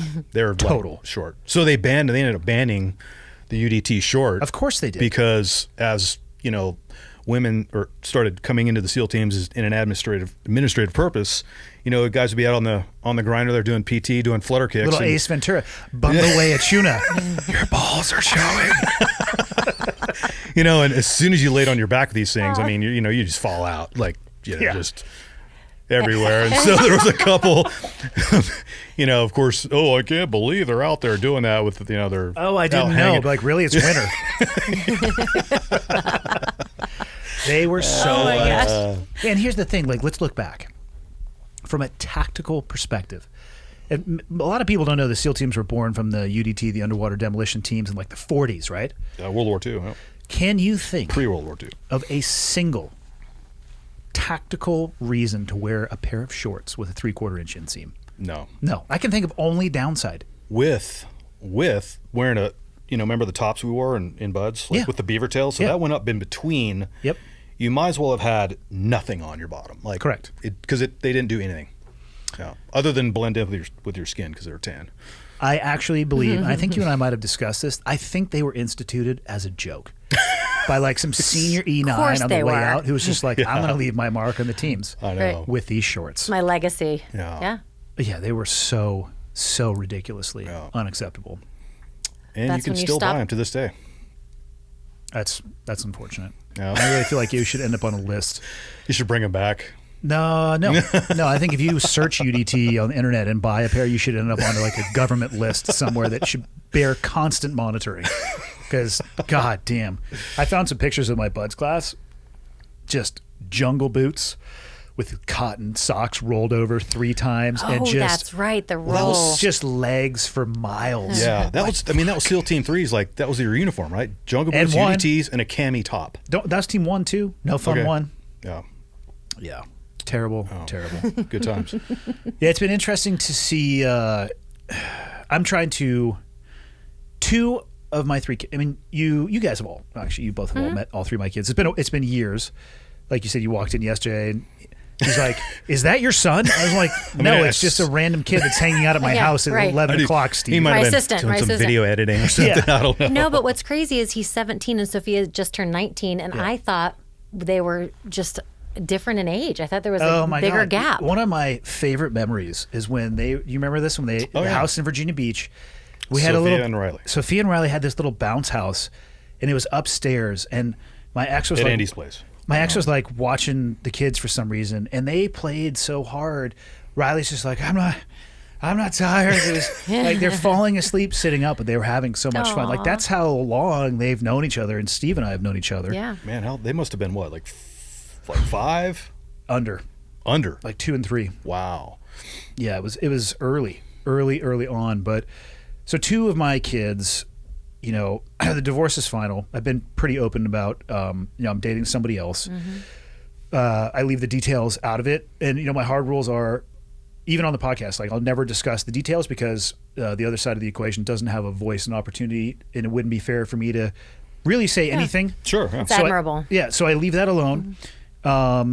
And I'm trying to figure out the way to navigate forward. 2 of the 3 kids have expressed, at least, that the issue is not comfort with meeting my girlfriend. It's the potential. This is me speaking, not them. The potential backlash or negative reaction that could occur from my ex, and then my daughter, who is the youngest. This is the one that I don't know. I don't know how that's ever going to go. I think it might take an extended period of time to unwind preconceived notions that I would say are unwarranted. Yeah. That's why I asked. I would think so too. Yeah. So I feel like with us, and if I ever gave advice to a situation like this, when people say consistency, it is a game changer. Consistency. I mean, I drafted up house rules, and I basically, those rules are the same rules that we have, based on love and respect. We're honest, this is why we do things, and it's the same. And I think, there's just so much going on in our world that he and I have talked about it, and I've talked about this recently.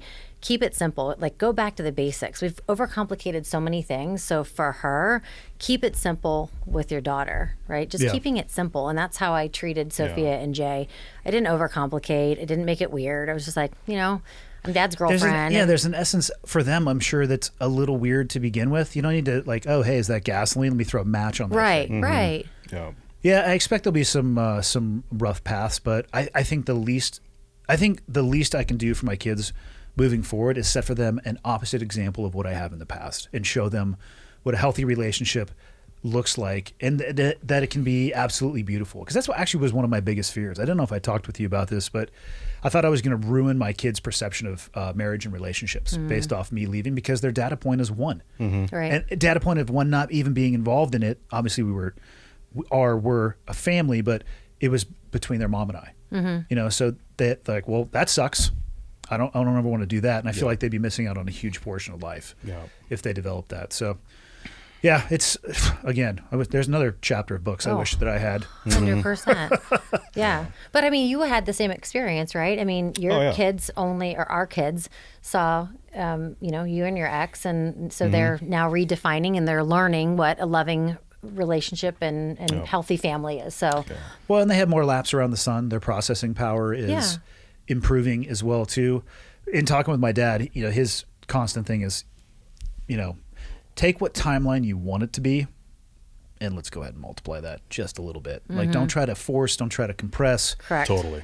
You're going to have bad experiences. You know what? Maybe backtrack from that a little bit, let it resettle, and then find a different path around it. But man, it's not easy. But fuck. Yeah. Like Steve said, his ex-wife, and she's awesome. I think she's a wonderful human being, and it's an unfortunate situation. So she's not a delinquent parent at all. But we do have it a lot easier because our conversation with the children is love your mother. She's your biological mother, right? And so we're in a good position to offer love and respect and have those conversations with them. All I can say on my side is that that's actually still the message that I transmit to the kids. Like, I want to make sure that they have open and honest communication. I never want them to feel like they can't share what they do with my time, that they cannot share what they do with my time with her. Like, I want it, like her and I will always be connected to a degree through the aspect of that those are our kids, but at the same time, you got two eyes, two ears. I understand you might have heard things, maybe just, process them in your time, and let's give time and come to our own conclusions. Absolutely. And actions speak louder than words, so they'll see with you as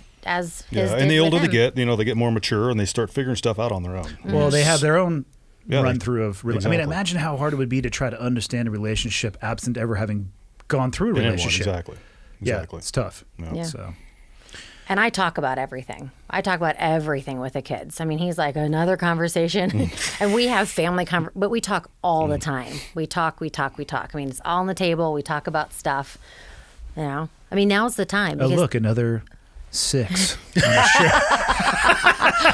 Oh my Hey, it's gosh. the only t-shirt I had, so. Sure it is. I love it. It's so weird. These are the only t-shirts that I have in my house, a closet full of them.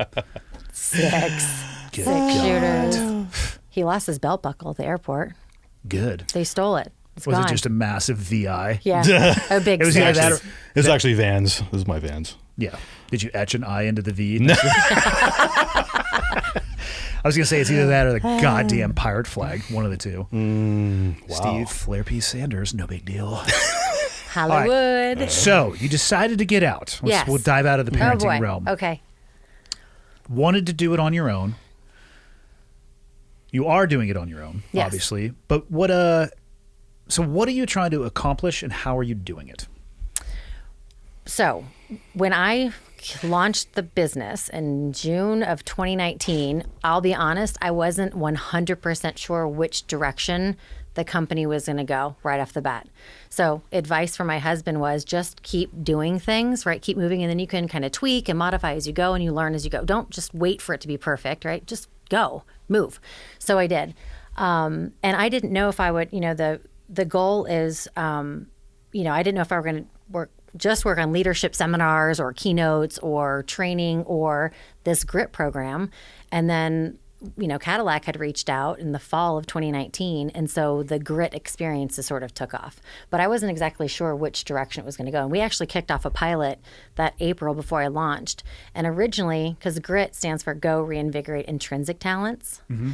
And it was going to be girls. So the focus is going to be women, empowering women of all ages and backgrounds. And then very quickly, just listening to, our audience and our people, everyone said, you guys need to offer this to men and women, and it became very corporate focused, though I didn't actually mean for it to be. So after I secured Cadillac, we had an awesome program.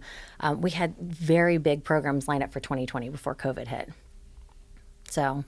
Which sucks. It was tough. Yeah, it was tough. So what do you do with them? They come or they sign up. What does it look like from when they sign up? How do you get them from where they are to where you want them to be? So it's a full 360. I call it a 360 experience. We start with you, we finish with you. So in the morning, it's, leadership, discussion, or seminar, and they're always customized based on, the client and what they're facing. So I'll use Cadillac again.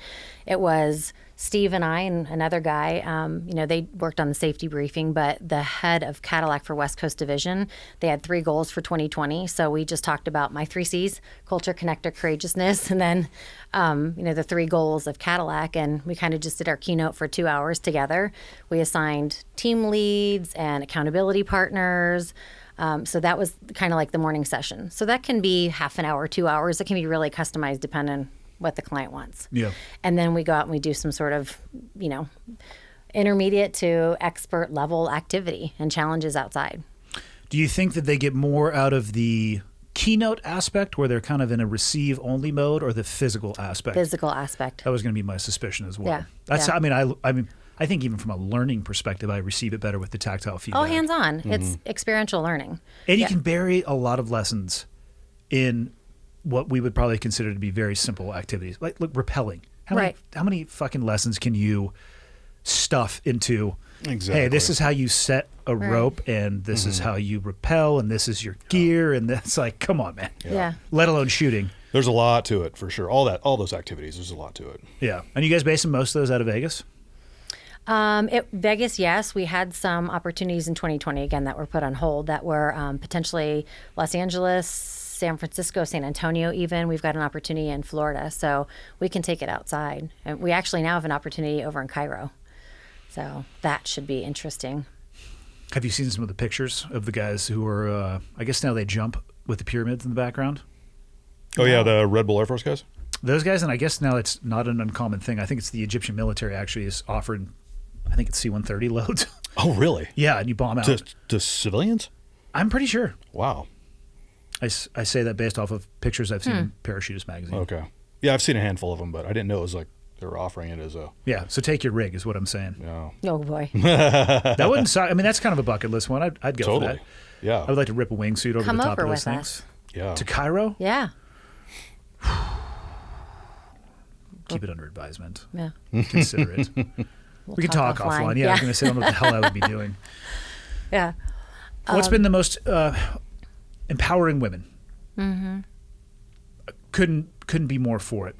What do we need to change, or what have you seen, at least in your time in business, where what needs to be changed so there no longer needs to be an emphasis specifically on empowering women? Which, like I said, totally support it. Mm-hmm. But if we have to call it out because there's been a deficiency of it, how do we fix that deficiency so therefore it's not something that has to be at the forefront? Right. So it's interesting you say deficiency because I try not to focus on the deficiency. I have because of my career. So I've always said it's enhancement, not deficiency. And it's interesting because a lot of people, so when I launched the business, I did a radio interview, a live TV And everybody wants to focus on, well, if you've lost your job or if you've lost your, a spouse or if you've lost, kind of, I don't want to say the negative, but. Well, you're waiting for the catastrophic event versus, right. What would it be, the preventative maintenance? Right. Yeah, and somebody's just trying to better themselves. And that's where I am. I'm right now, I feel like so many people are, you have the story and I use that as a platform and that's awesome. That's totally fine. I think that's fantastic. But I do think there are some of us who don't need those major blows to the stomach, who say, I have a fresh perspective. I have a great perspective. I'm optimistic.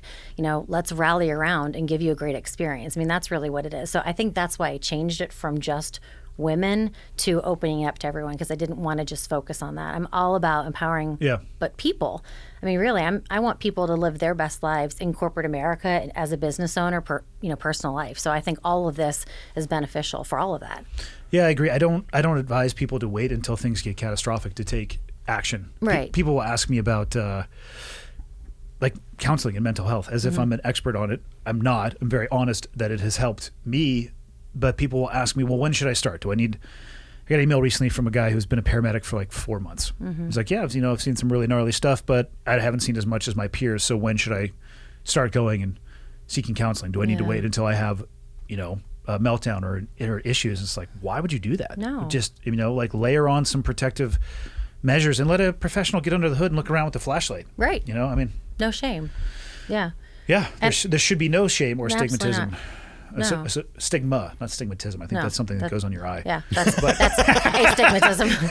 I had them. Yeah. You did? I did. Huh. And, it's not stigmatism, it's astigmatism. Astigmatism? The word is astigmatism. Is it astigmatism or Yes. astigmatism? I had an astigmatism. Astigmatism. In both eyes. I did. Yeah. Google it. Yeah. Dude, I'm so over my head when it comes to the mastery of the English language. I've mastered the usage of 4-letter words, and anything beyond that, it's just I go off this cliff. You're done. Rapidly. So, do you see your business trending out of COVID? I do. I'm getting more inquiries and requests, but like I said, honestly, I'm saying no to most of them because you guys stayed at the house, drove around town. I'm kind of good. Staying here, doing a lot less. I would be too. Making do with less. I'll be just fine. Yeah. Yeah. So. Yeah, and I think I am too. But yes, we are seeing stuff come around. We're seeing business pick up and like different inquiries too. So before it was, people focused just on grip programs. Now it's, come to Cairo and do some leadership training and then maybe get outside and do some hands-on stuff. How much time will they give you? And this might be an estimate at this point because you actually haven't gone over there. Right. How much time would they give you to work with their people? We have a week and could do 2 weeks. So it's 2 different groups of 25. That can make a big impact, Yeah, actually. so this That's a good amount gentleman of time. has a goal. Not just like a day or two. No. Yeah, 7 days for 25, and then they switch out and it's another 25. And it's men and women, focusing on leadership topics. All the way from like communication and business etiquette, to maybe even some diversity topics. Dude, I could do the business etiquette section. Oh, yes, you should. This fork and, Yeah. Like, what are you wearing? You disgust me with your attire. You have stripes going both vertically and horizontally and a bow tie. Get the fuck out of here. You're fired. You're hired. Yeah. I actually won't study anything etiquette-wise. I will just go in there and do it live, and we'll see how it goes. You guys probably won't get asked to come back. Not my problem, not my fault. Yeah, I think I hope it's trending out. Much like you guys said when you got to the house, it's like Montana has been pretty open in comparison to a lot of states. It's been a wonderful place to weather this. I hope that other states are following suit. I think people too. are kind of like have their backs up against the wall at this point and have had just about enough. I think so too. And I think we're just now seeing emotionally what's come of 2020. Like for a long time, I mean, I'm an optimist and not a naive optimist. I just genuinely have a positive perspective on life. And we managed 2020, and then I had a baby in the middle of COVID. But now we're starting to see just conversations. I mean, not only mental health, but like marriages and work and your children. I mean, everybody faced something. And it's extreme. But I think we're not even going to see all of it, fully for another, at least another year. Well, I think most of the emphasis was on the financial aspect of it, from the economy or protecting people's paychecks. I know I was having a conversation with somebody not too long ago, but I do know people who have, we were talking about it last night. I know people who have had family members pass from COVID, but the number of people that I'm only one data point away from that have ended their lives due to, hard to say, but certainly the number is higher during the periods of isolation. It eclipses the number of people who have died from COVID by some magnitude of order, for sure, or an order of magnitude, whatever the right way to say it is. It's so sad. Yeah, it is. It's unfortunate. Well, we told you last night we had it. Yeah, I did too. In November. In November. We had it about the same time period. Yeah. I recovered faster. I mean, obviously I won COVID. Steve and I compete in everything that I do. I was actually lying about my symptoms. So I'm like, you're not better yet? I'm totally fine. I just got to cry in the shower as my body was just trying to kill me. I feel great. Yeah. I feel fine. I feel fine. It's allergies. It's allergies. Yeah. Allergies, right? Yeah. Totally. She was just like, these allergies are really killing me a lot. So how big do you want to build it? Oh, huge. I mean, I have ideas of having like a grit gala, where I know you're going to say it's cheesy. He says it too, but like, skydiving in and just crazy stuff. So anybody who has participated in we have a grit gala. I mean, I want this big. I want to sort of build on, I'd love to allow other people to run grit programs in other states because we obviously aren't going to be able to do it forever. I mean, we can do, but... Yeah, you can, but it'd be better if you could scale it and allow it to grow. Correct. I think it's probably a better business model if it doesn't end with you two. Right.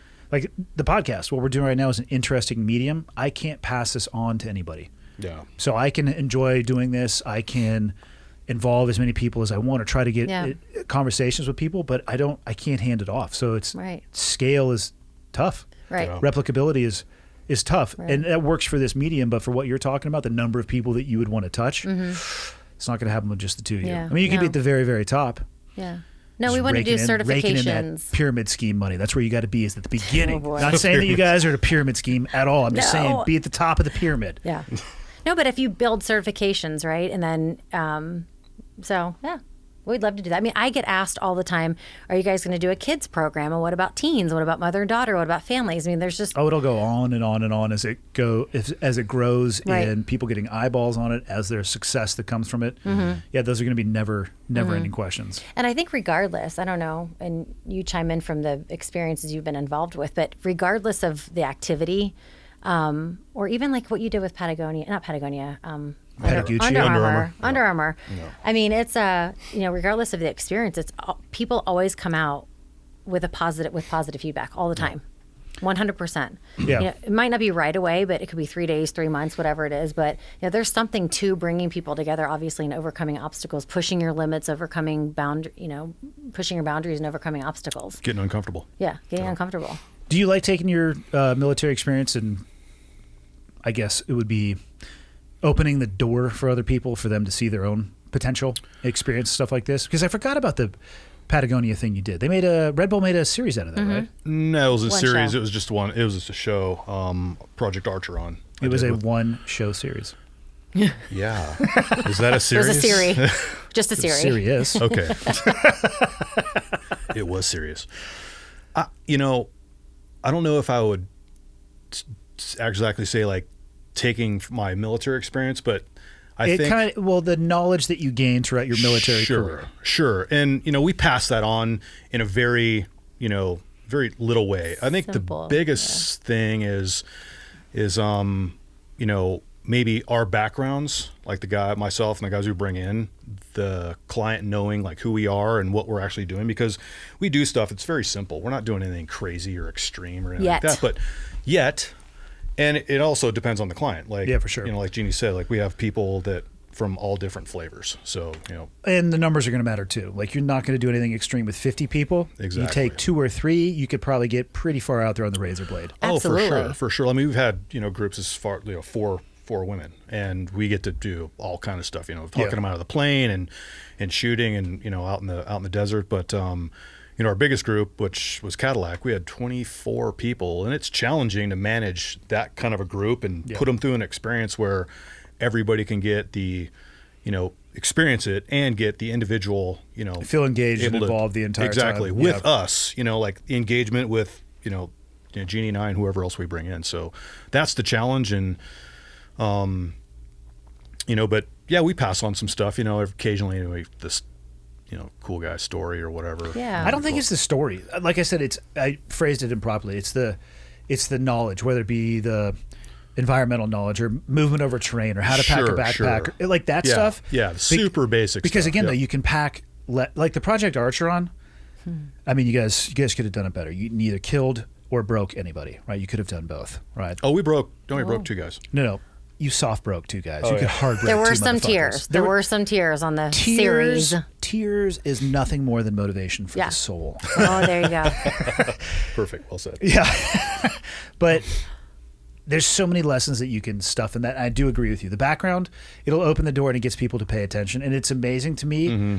I've literally watched this play out where it's almost it was in a speaking environment. 2 speakers giving almost an identical message. One who had a special operations background and one was a background from the business sector that they were talking to. One was almost completely ignored, and the other one, they're like, oh my God, where did you get this information? Like, oh yeah, I just stole it from the guy an hour before that you weren't paying attention to because he didn't have the shiny fill in the blank that got you to actually lift your head up and engage. Yeah, no, that's, for lack of a better description, I mean, the Trident will get people to pay attention to you. Unfortunately, because there is another aspect of that as well where people manipulate it and they use it for their own personal game to the detriment of anybody else who had earned it before them or after. But it's a powerful tool. Yeah, for sure. Well, it's kind of like, in our world. So, we'd hire a shooting instructor, come in, and, all of us are like, well, let's see you shoot. Yeah. Like I'm not going to listen to a word Step you say. on up. Step on up and go for it, bro. Like, let's see what, what you got. And after the performance, they're like, all right, I'll listen to this guy. Cool. Yeah. But if you can't shoot, like, all right, I got to go. Yeah. It rolls up there and just click. I'm like, fuck. Oh, yeah. Yeah. So. Dead man gun. Yeah. You still doing stuff with 6 shooters? Yeah. Or is it VI shooters because you want to be secretive? Yeah, we're actually working on a project right now. It's VI just to Actually, when you Google it, it actually says the VI. But I think we changed it. But no, we're working on a project right now as we speak in Atlanta. Which I didn't realize is actually growing in the entertainment industry. They're doing a lot of stuff out there. Is that tax reason wise? Absolutely. Okay. Absolutely. And it's actually they've been doing shows in Atlanta for years and years. Huh. I've just never heard of it. I mean, I've only worked in the industry not long, well, coming up on almost a decade now, but they've been doing shows out there for a long time. So, and then of course up in Canada, but Canada. Which might as well be the Himalayas because even though we're 60 miles from the border, good luck. Exactly. I know. As a matter of fact, the show we're working on now, they wanted to shoot it up there, but they said logistically, it's not going to happen. So. In Vancouver? In Vancouver? Yeah. Yeah. Or Montreal. I think Rigby said he was going to Montreal. He's got something coming up. Oh, okay. But they got to play the whole quarantine game god damn, man. Dude, the show we're working on now, it's every single day we're getting tested. Really? Every day, and then every day we have to answer a questionnaire that's emailed out to us. And the COVID restrictions, I mean, they're being very, very careful. And overly, in my opinion, but it is what it is. At least we're working. Yeah. Yeah, it could be worse. Yeah, it could be worse for sure. Yeah. How much are you still jumping? Well, not lately. I haven't jumped in several months. Yeah, but dude, I haven't been able to jump in over a year. I mean, I'm very isolated when it comes to DZs up here. Whitefish is the closest, right? No, it's like they do tandems like the Tandem factory? the fifth Thursday of every other month or something like that. It's ridiculous. Oh wow. Yeah, Go Jump is super busy in Vegas. I bet. They're a couple days there's like 70, 80 tandems. Are you doing tandems or are you doing AFF? I'm not doing tandems. I'm doing AFF. Yeah, no more tandems. Rodeo ride. Why don't you like tandems? I'll do tandems for friends or friends whatever. And family package. Friends and family package, 100%. So he's not allowed. Sophia, yeah, totally. She's like, you're not taking any women on tandems. But Sophia, one of her friends came out a year ago. So I took her for her birthday, 18. So I took her for tandem, and then she's been around us jumping since she can probably remember. Oh yeah. Yeah, she can't wait to do it. I remember the first trip we got back from the bridge with Miles, and I remember coming home and showing Sophia the videos. She's like, Dad, when can I base jump? And she's like, 14. I'm like, well, it's gonna be a while. Yeah. So took Sophia for a tandem on her 18th birthday, and then right after she's like, so when can I start jumping? I'm like, when you get a job and start making money to pay for Yeah. it. But, you know, Here is the menu items and their cost. Whenever you have the commensurate Exactly. amount of money to pay for that item, you're Exactly. good to go. Are your kids interested in jumping? I don't think so. I look back, there's an essence of we normalize some very bizarre behaviors when it comes to that stuff. for sure. Yeah. I remember, taking my kids on base or like to military stuff. They've all been around helicopters. They've all messed with that stuff. They've all been on boats. They've all been in the water. They've been with me in Switzerland on exit points as I'm jumping off. I've flown over them and landed next to them in Switzerland. It's just all normal shit to them. I am the most uninteresting person in the world to my kids. It's awesome. Dude, remember we landed in your street? We wingsuited to your house? But, well, the spot was long. We didn't mean to. Oh, yeah, of course. We lost track, got off heading, and that's Andy's house. So yeah, I got to open up.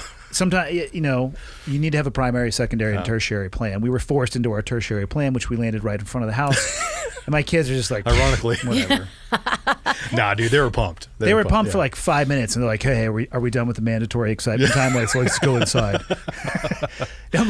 Or dirt bikes or rock. Like it's just True. I don't. To them, I almost feel like they're like, yeah, that whatever. That's just the normal stuff that Dad does. They're not. Oh. They want to yeah, do I their. can see that. Yeah, Jay, he's not interested in jumping at all. No. Have either of them expressed a desire to join the military? Jay has. Jay has at Really? one point. Wow. He has. All Yep. three of mine are just like, I'd rather die. Eat dirt. Wow. Yeah, My Jay term, has. not theirs, but Right, it's right, basically probably very similar. Like, hey guys, what would you rather do than join the military? They'd be like, die. So, Wow. But he's into shooting and climbing, and he Yeah. wants to learn all of that. He's learning that this summer. Yeah, he actually shoots really well. I'm into my kids shooting too. I'm not into people shooting back. Right. So Right. maybe they can skip the military experience or go to the Air Force. Nothing against the Air Force. Love you guys, but Love you, mean it. yeah, I do mean it. He bought Stevie a climbing harness already for a 1-year-old. The smallest, teeny tiny little. Awesome. It's a Yeah, full body. It's as you can amazing. imagine. It's badass. Of course it is. That's what makes one. It's killer. Do you have, let me just tell you, when you guys showed up and you started unpacking your stuff, I've never been so grateful to not have kids in my life at that age. We go really light, as you can see. Yeah, so let's go down here. The dossier was pack and play. That was like the first thing in. Full trike stroller. You're like, I know, that's my jog stroller. You're like, how long are you guys staying? I could care less about that. You forget what it takes. Yeah. It's a lot. I had 5 years straight of diapers with my kids. Yeah. Wow. From when the first one got in until the last one got out. Yeah. That's a lot of fucking money. Yeah. It's a lot of diapers. Yeah, they're not cheap. Yeah. That's for sure. It's a lot of shit. Yeah. And she's easy. So think about the kids. Has she shit on the wall yet? No. Oh, you wait. No. One I of my think she's kids, past that. Oh, no. No? One of my kids, which I will allow to remain nameless, so they're not I'm embarrassed. sure they're thankful. Was at their first doctor's checkup. Why you have to check a kid's temperature up their ass versus forehead little laser thing? This is before the laser, though. Probably. Right? Yeah. Okay, fair. So whatever. They were checking the temperature of the way, and then they took the extruction out of the way and just full drywall. Blat!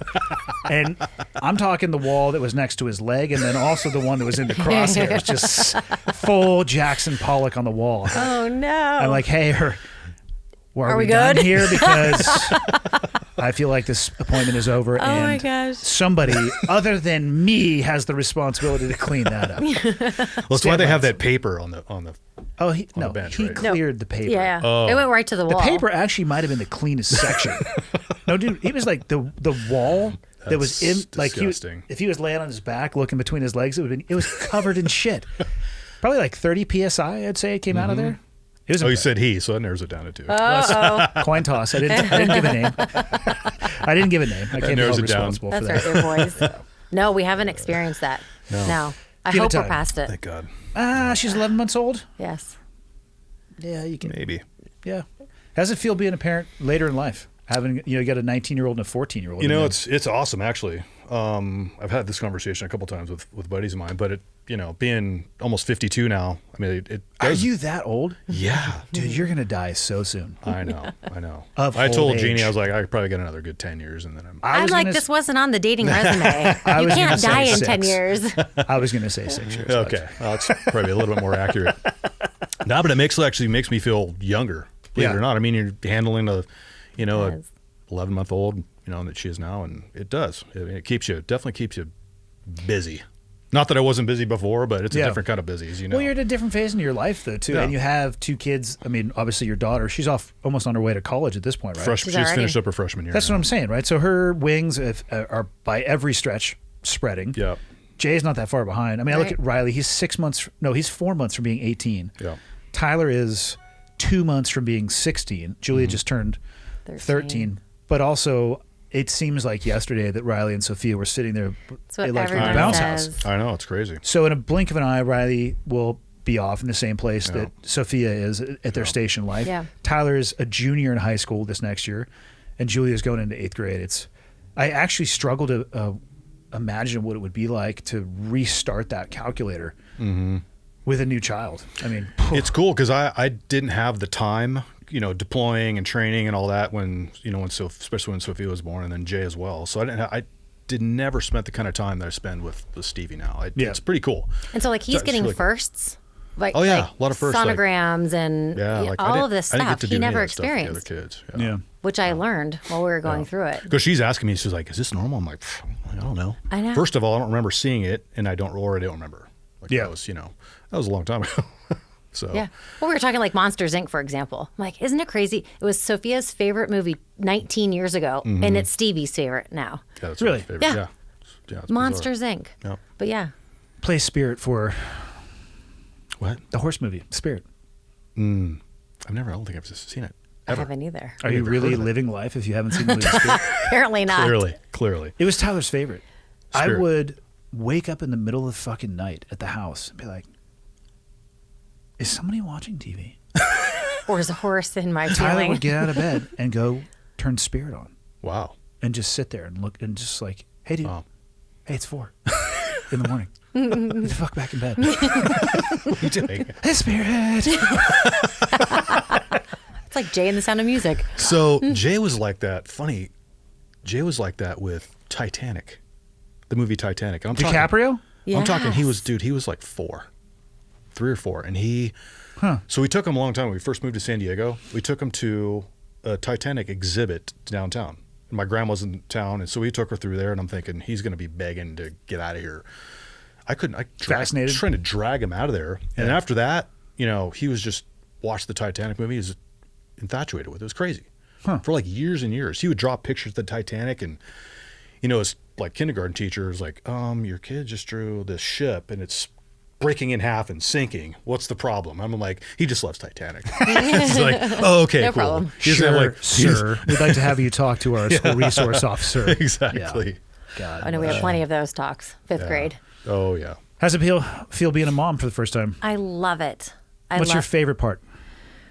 I think her crawling up and pulling on me and saying mom and mama. I mean, honestly, I love every single thing. I never felt that, people say, oh, I was so tired. I never lost the sleep. But I actively kind of went in and said, I wasn't feeling breastfeeding. She wasn't feeling it. I was totally fine with it. So I let go of, any of that guilt that you could have. And I think you get that as an older mom. Really? I do. I think, no, you let go of it. Yeah. I think younger people, there's a lot of pressure on these girls to do everything properly and make External or self-imposed? Because stuff like that is a weird one to me. It's like, do whatever you feel like you can or you need to. Exactly. I know people are like, oh, you're not breastfeeding? Oh right. my gosh. Oh yeah. People. Are you sure you want yeah. to do that to your kid? Yeah.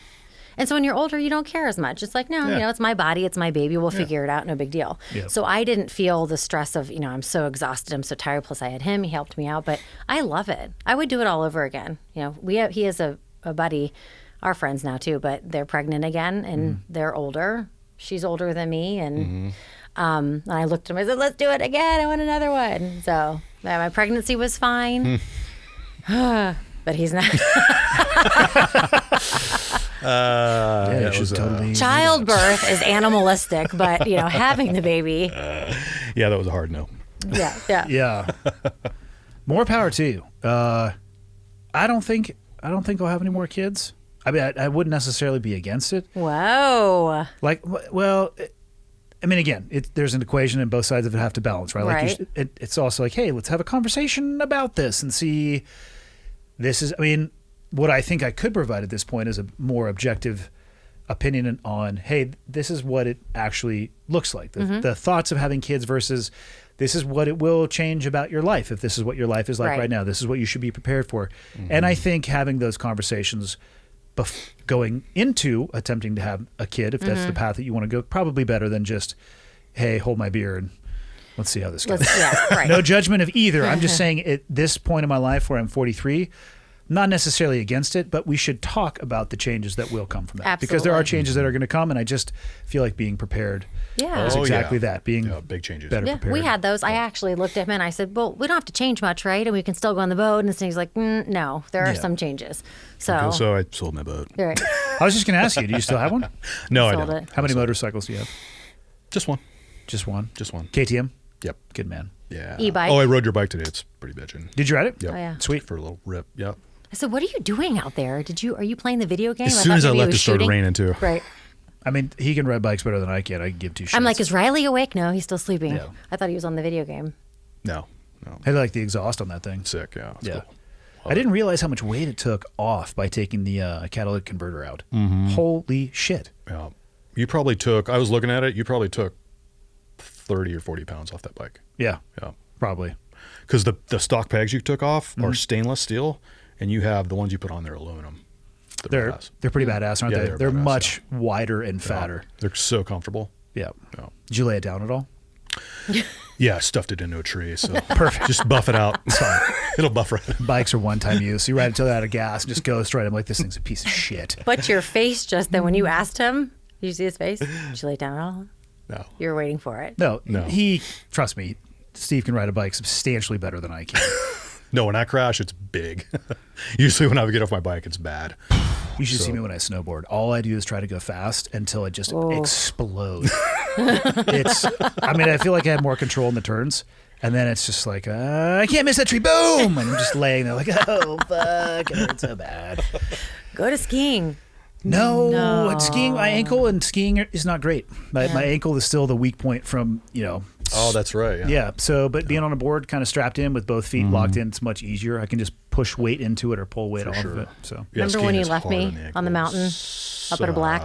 And you went down the trees. Yeah, I left her. well, what were you, what were That's you the doing story. at the time? That's Yeah. the story. I left her. Did you deserve to be left? What were you doing? At the time? Well, it's kind of a little bit of a mud suck. I'm like, hey, just follow me. It was a black and.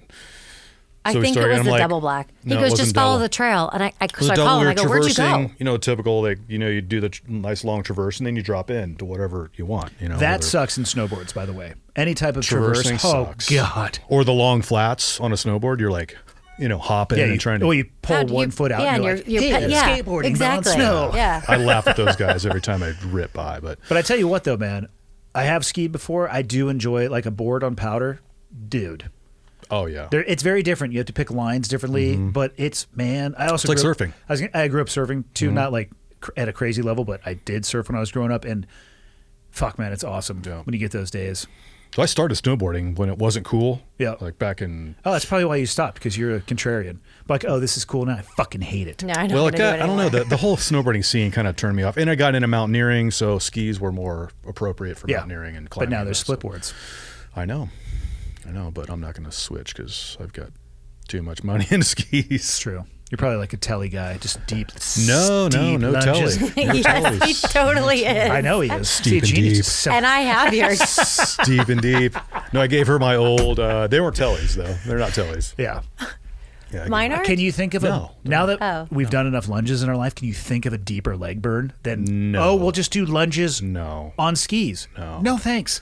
No, I never even telly skied until I got to sniper cell, and the first trip we did was up to Vermont for a week.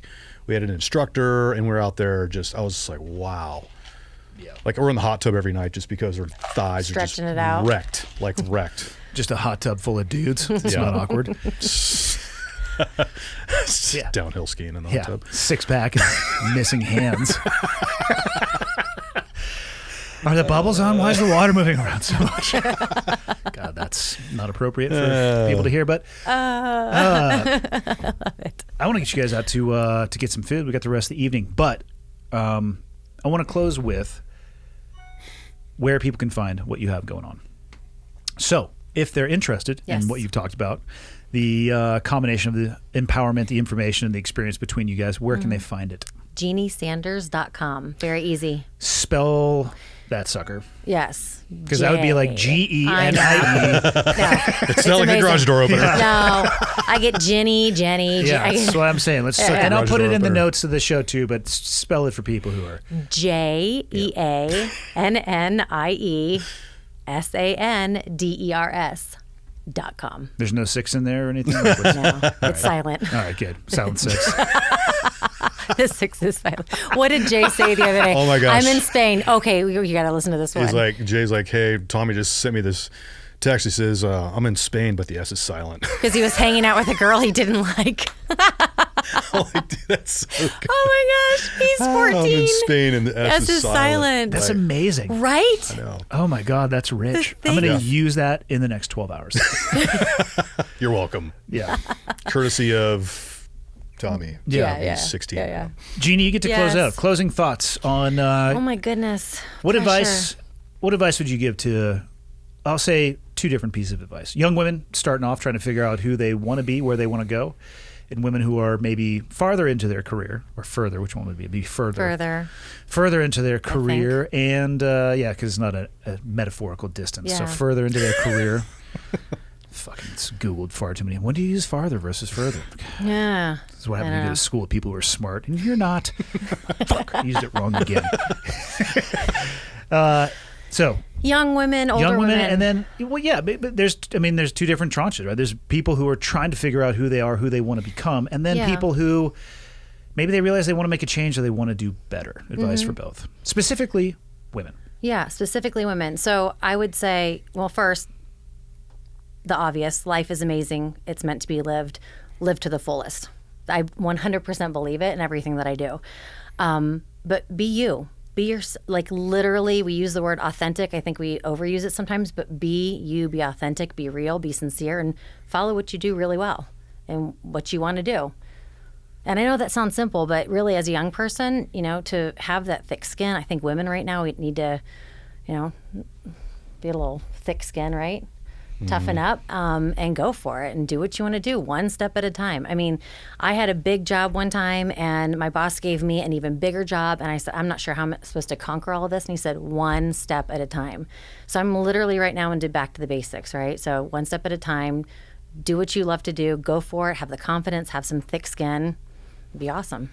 I mean, I think that advice applies to both those categories. I think it does too. If again, no experience in the corporate ladder, and people reach out to me and they'll talk about, hey, I've been at this job for so long and I don't want to leave because of all the time I have invested. You made a choice later in your career, 21 years in, to leave and start on your own. Is that something you would advise to people? I mean, I know that's actually a really tough question to ask you because there's so many variables. But I hear people who feel like they're stuck. Advice to anybody who feels like they're stuck. So I feel like if you have an entrepreneurial spirit, I don't think being an entrepreneur is for everybody because you do have to have that entrepreneurial spirit because you are literally your secretary and the CEO. Yeah. You are everything and you do have to work really hard. So I think there's a lot of risk in it for women. We take care of things, I think, differently. I'm not trying to be weird and sexist that men don't do and women don't do certain things, but we take care of things differently around the house or aging parents and so on and so forth. So I think if you're risk averse, I wouldn't suggest necessarily being an entrepreneur. But I think if you do have the entrepreneurial spirit and you have a passion, literally turn your passion into the purpose and go for it and do it. So That's the best ending ever. Pretty much right there. Beautifully wrapped up. You guys ready for some food? yes, absolutely. Fuck yeah. Let's go. I'm glad you guys are here. Thanks, Yeah, Andy. thanks, bro. All right, cool. Thank you again to Expressvpn for supporting this episode of the podcast. You all can easily protect your privacy and secure yourself when you fire up the app and tap one button to connect. Protect yourself at expressvpn.com/clearedhot to learn more and get 3 extra months free. On the west bank of the river. That's A-firm, west bank. It gives me hell. Still give it to me in the grove. Okay, one's in from the north. I've got the west bank of the river. Two's going to give it to you in the grove. Roger, give me that gun run. Right along that bag, baby. Ladies and gentlemen, thank you. Thanks for taking the time to tune in, whether you're listening on an audio-only platform or you're watching on YouTube. I appreciate that you take the time every week to tune in. People ask me a lot, what can they do to help me spread the word? And the answer is actually embedded in the question. The biggest thing you guys can do to help me if you enjoy the podcast and you think it would be helpful to others is subscribe and share it with other people. And if you have the time, go on to Apple Podcasts and leave me a rating and a review. If you think the podcast sucks, tell me it sucks and leave a 0-star review or the lowest stars possible. If you have a question, comment, or suggestion, you can go to clearedhotpodcast.com. And there is a contact me button right there, which will land in my inbox. And the last thing, if people are interested in helping out, what you can do is fly the old flag. And by that, I don't mean an actual flag, because I don't have any of those. I'm talking about t-shirts or sweatshirts or hats, whatever it may be. Again, clearedhotpodcast.com, click on the shop tab, and hopefully something in there looks like it would be an item you would like to wear around town. And then you could tell people what it is when they ask you. But that is it. The biggest thing I can say is thank you. I truly appreciate it. And until next time, see you.